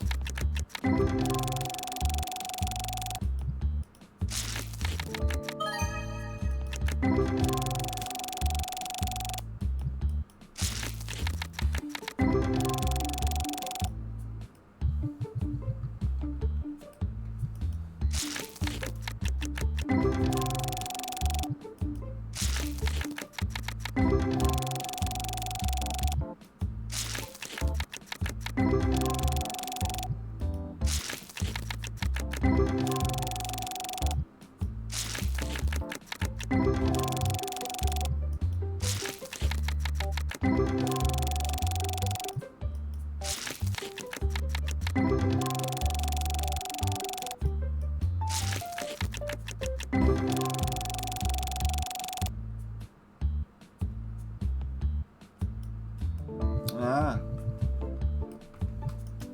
I see. That's gonna be fun.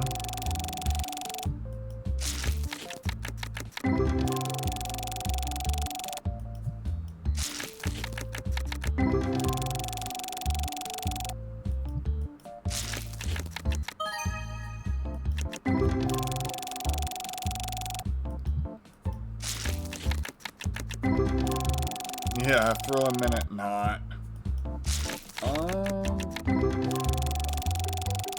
Well, I do know that I'm going to be sweeping and mopping the entire house.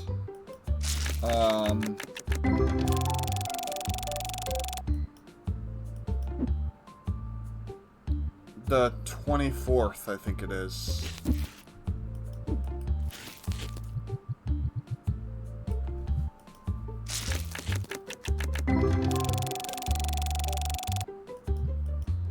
I will not be streaming on Christmas on the 25th.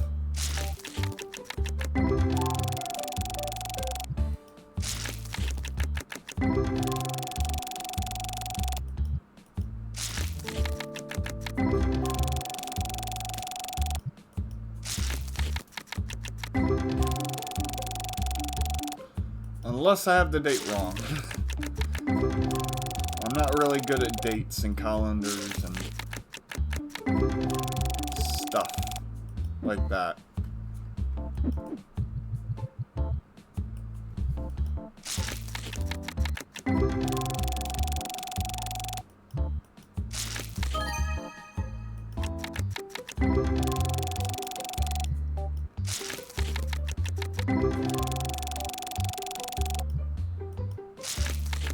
Yep, okay. So I'll be taking Thursday off then. This next Thursday. Not this Thursday, the next one after.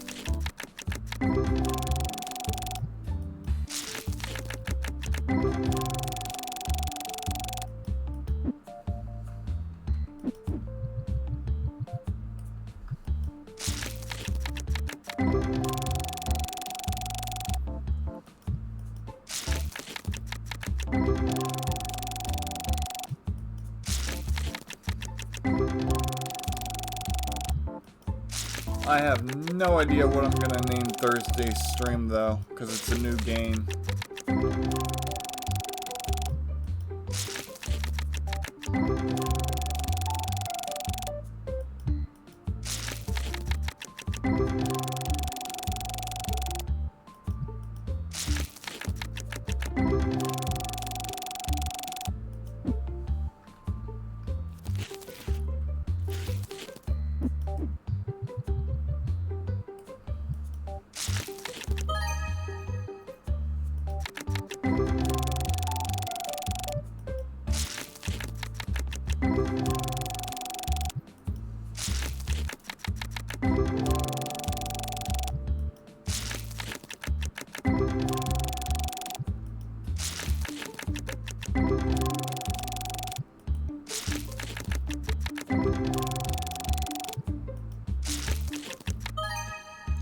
207.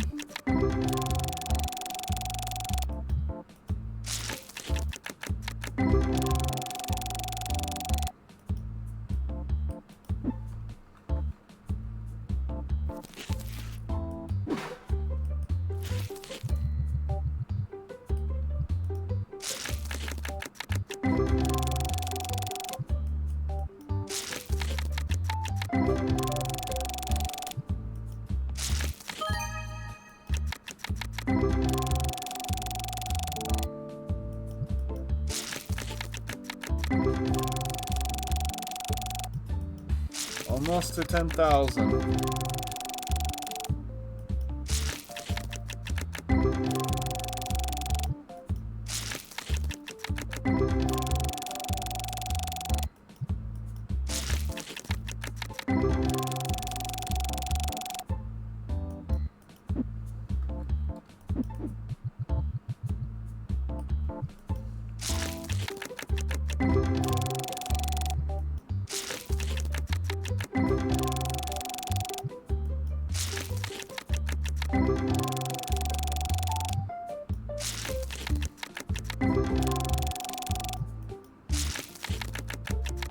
My eyes are starting to get blurry.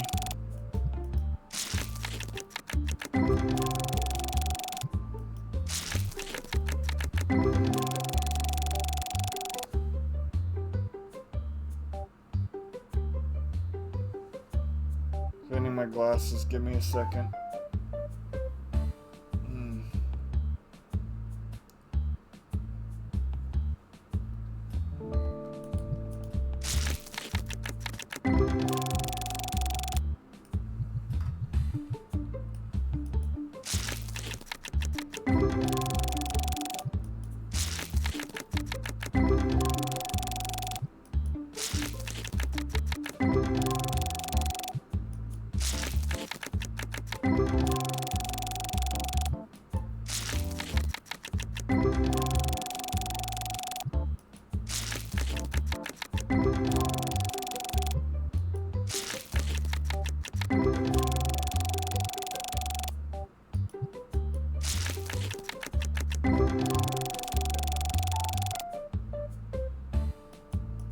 Yep.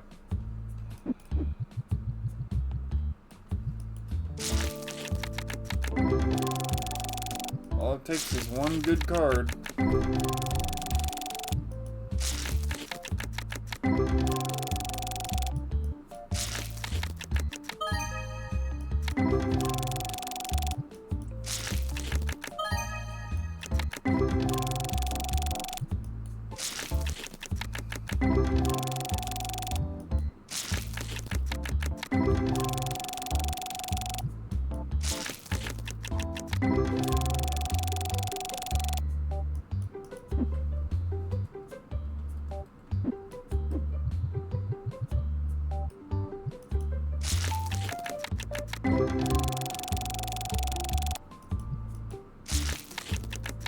Yep. That's the way I think of it.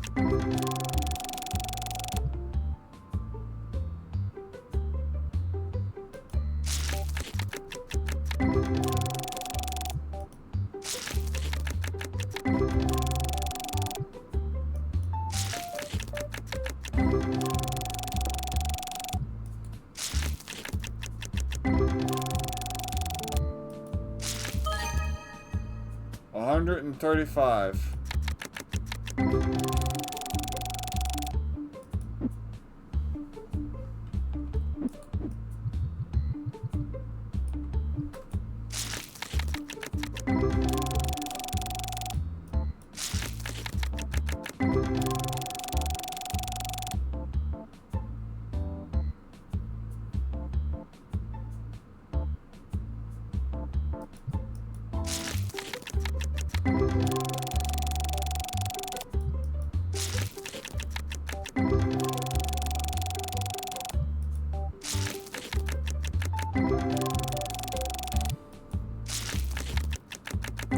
I don't know if I'm gonna open the shop or not.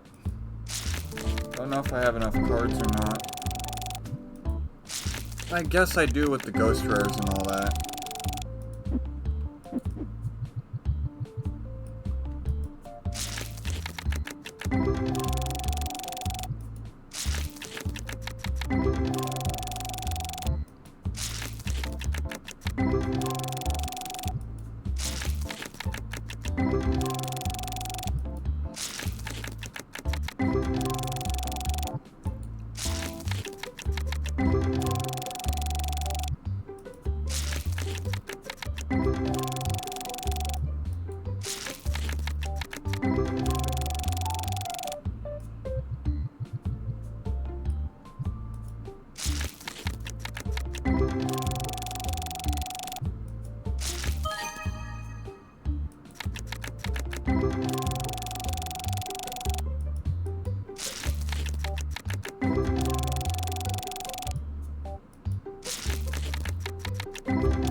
Starting to slow down a little bit because my eyes are starting to hurt.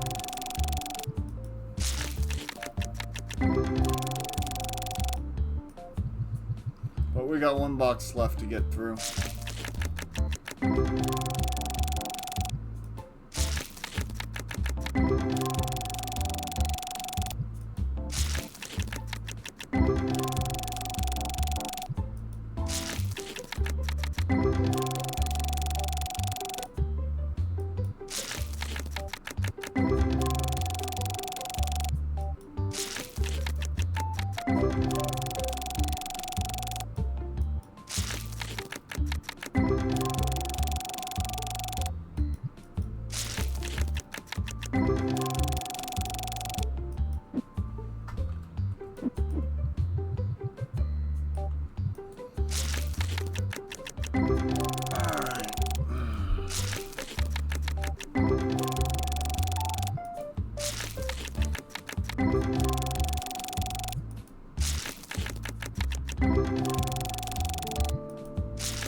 Yeah, I think the cards are dead.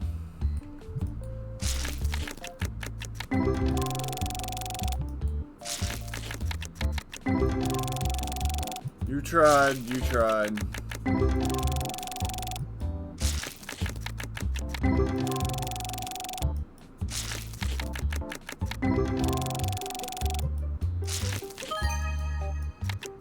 I missed one.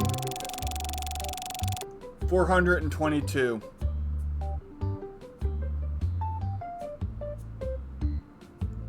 I caught it just in time.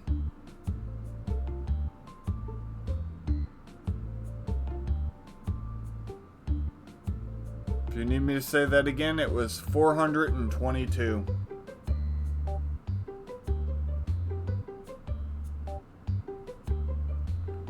Oh, I dropped. Oh, okay, no, I didn't.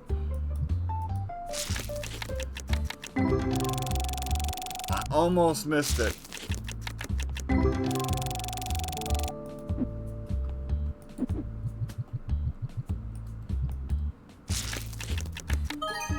$185.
$133.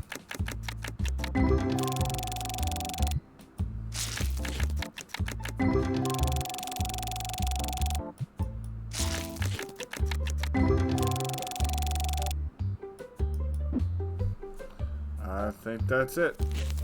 Nope. 8 more packs.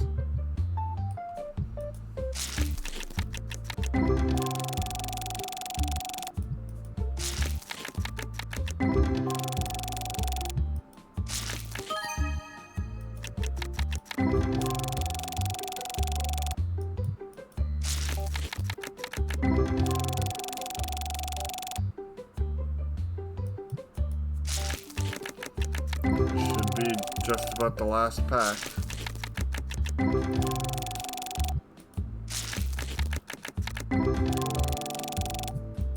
I was wrong. That was the last pack. Alright.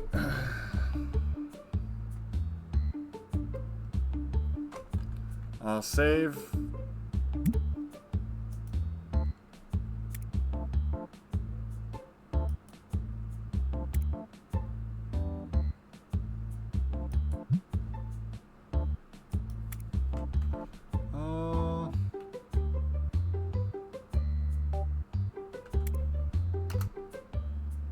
There we go.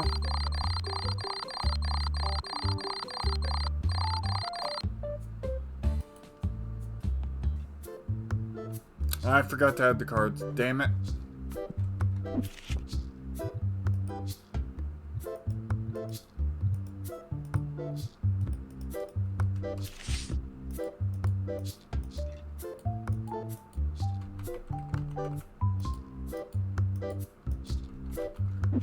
Yeah. Yeah.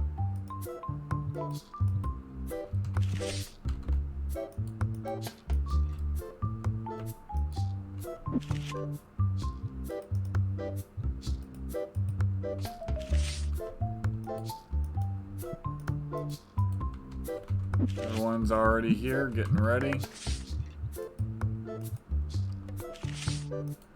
I'll put up the ghost rares after I'm done with this.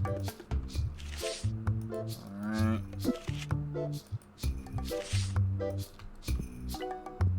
Open.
Card deal, no deal.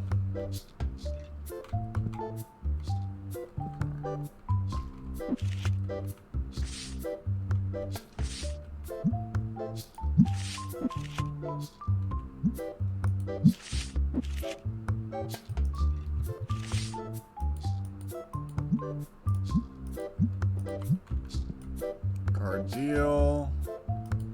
500. Flat. Nice.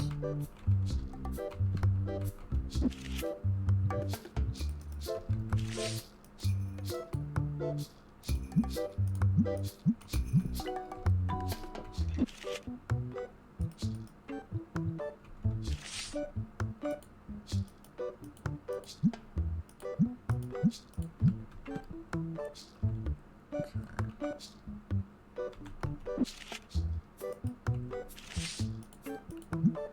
go through my ghost rares first and foremost.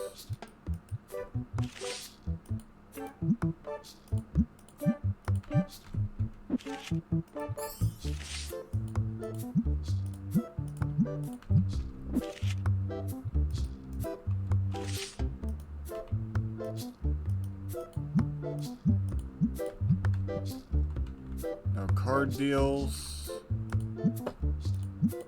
Alright.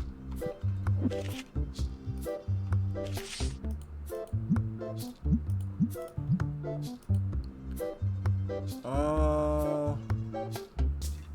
Can't do it. Don't have it.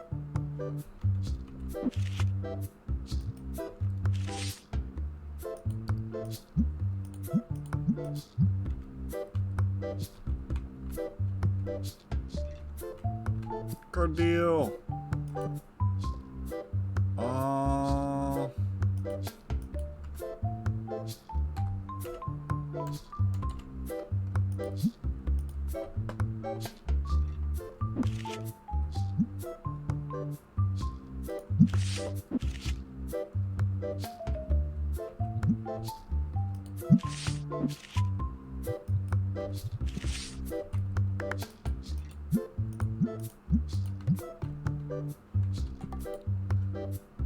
No. Oh, no.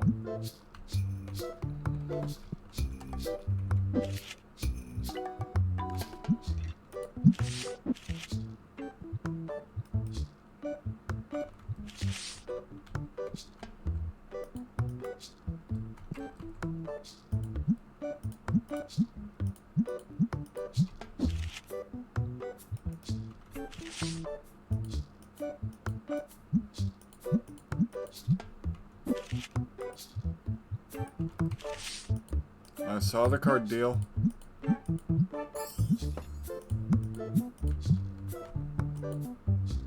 I can't do it.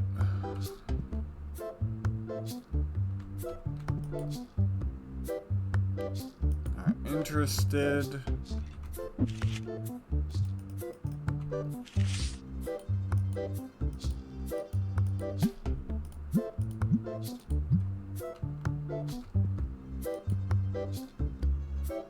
Oh, you want to give me a better ghost rare? Absolutely.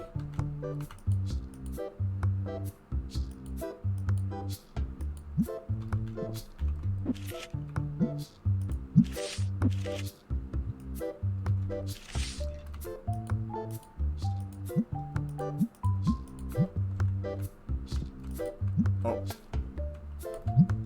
There we go.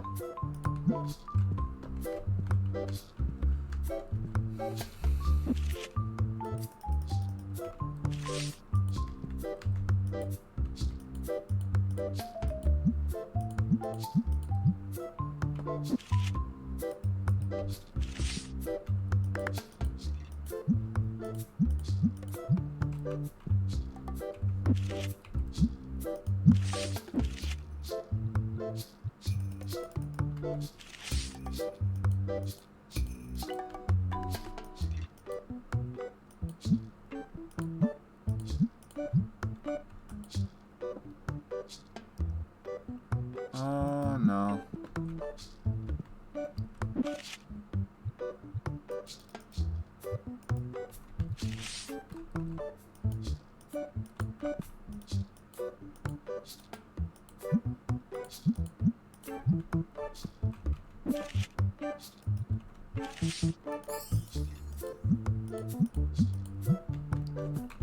Card deal.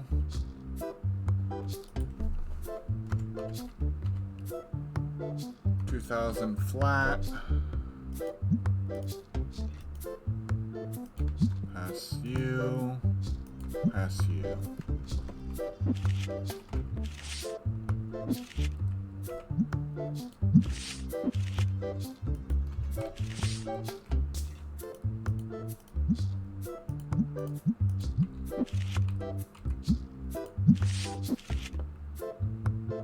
Okay, we got 2 card deals. Can't do. Not interested. 3. There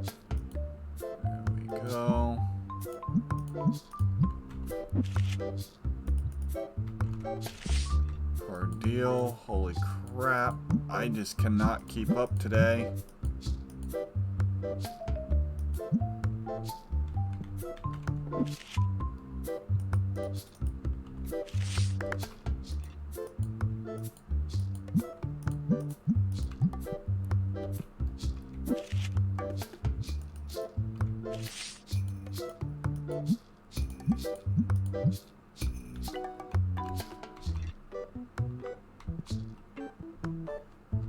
Okay, let's see.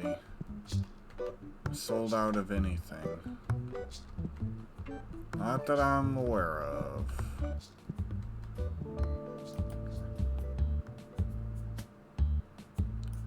Now, you want to give me a slightly worse card.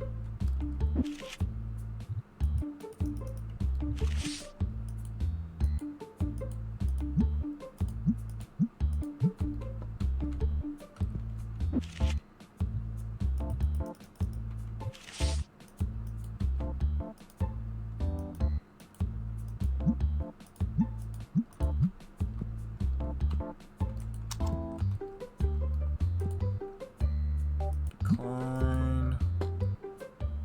Decline. Decline.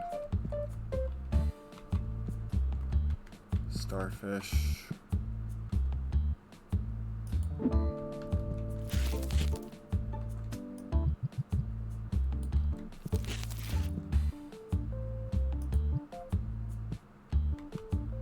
Okay. Today's been kind of a hectic day. But we are raking in them profits, man.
Oof.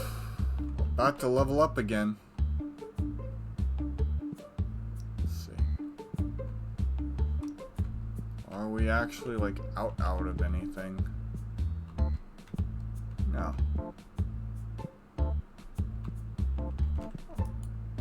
Card deal? No.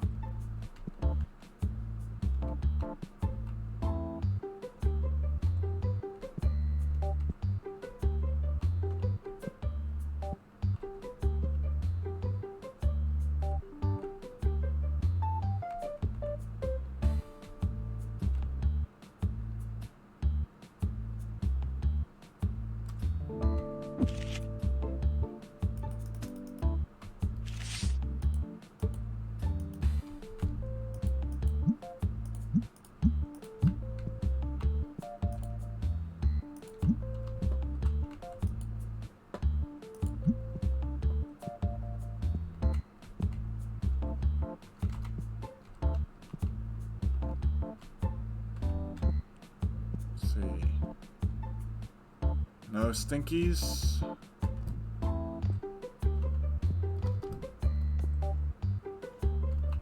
Alright, cool. Excuse me. Wow. Alright. That does it for the day. We did it. Oh wait, no, it's 9. Goes till 9. My bad.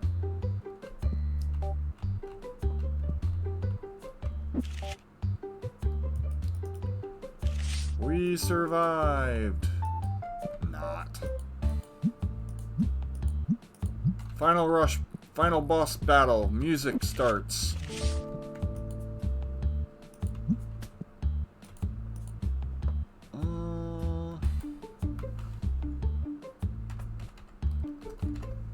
Do 700. Okay, cool.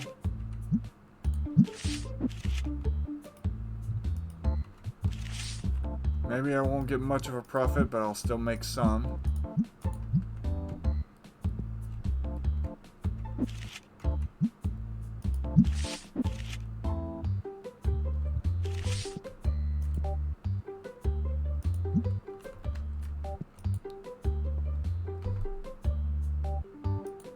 And there you have it.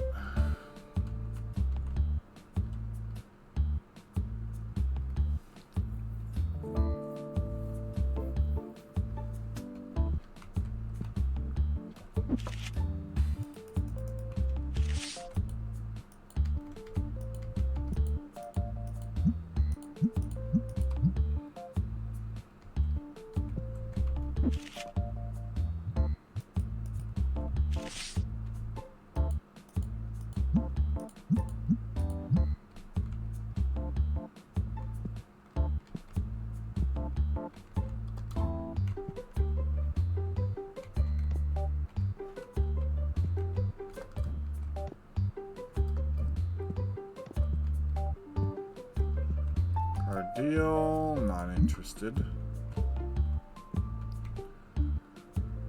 One last wave of cards.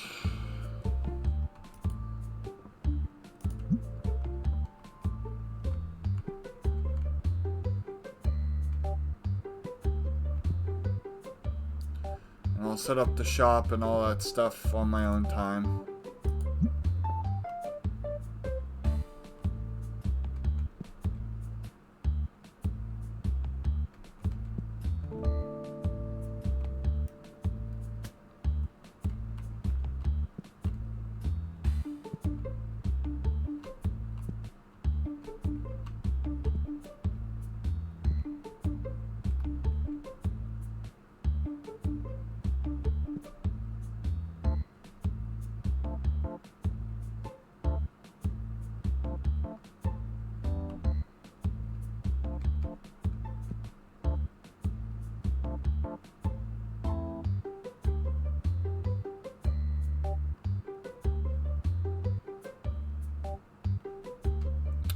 Not too shabby, I think.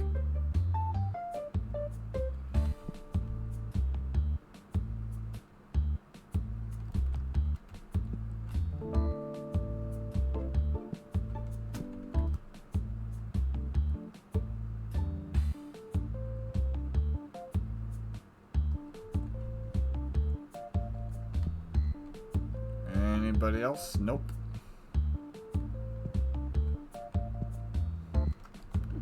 Check my good old reviews. 4.82.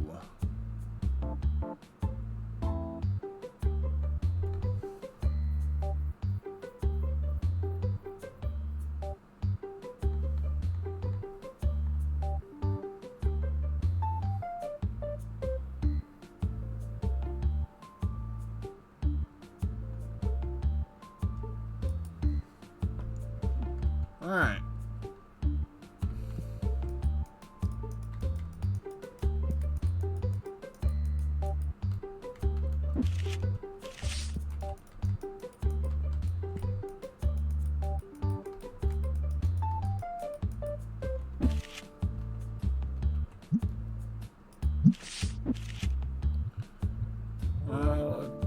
Let's see here. I could technically coast another day before I hit the 100. Well, I'll hit the hundreds, but it'll take me a little while to get to the low 100s.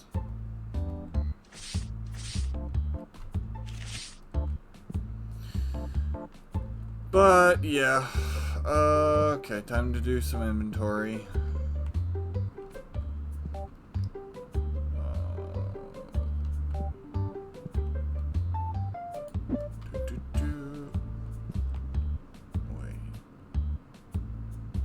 Yeah, okay, that is it.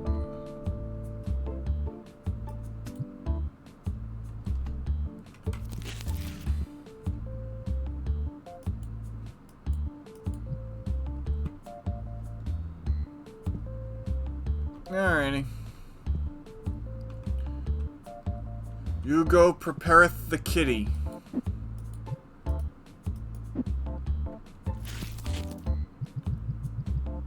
And I'll be along shortly.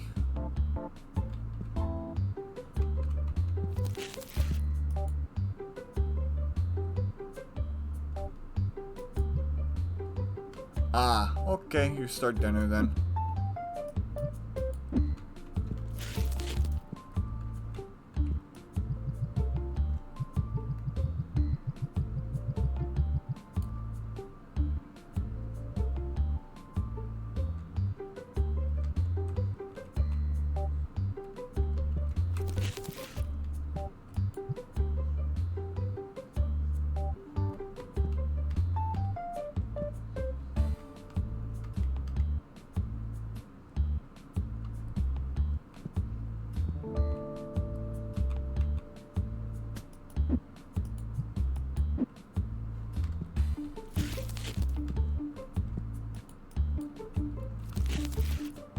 I goofed.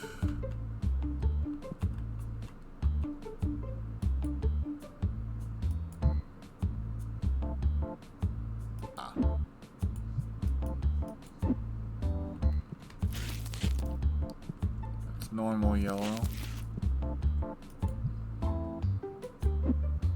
There's what I was looking for.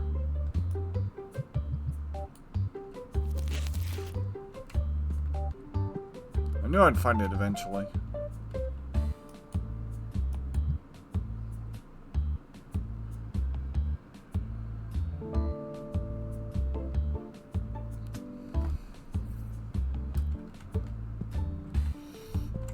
Alright, well, I'm gonna go ahead and end off stream.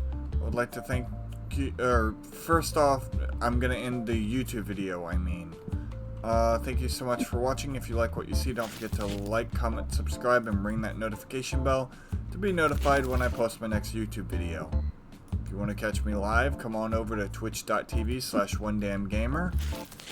Monday through Friday, that's where I am, and that's when I stream. Thank you so much for watching, and I will see you all next time. Have a fantastic day. Bye-bye.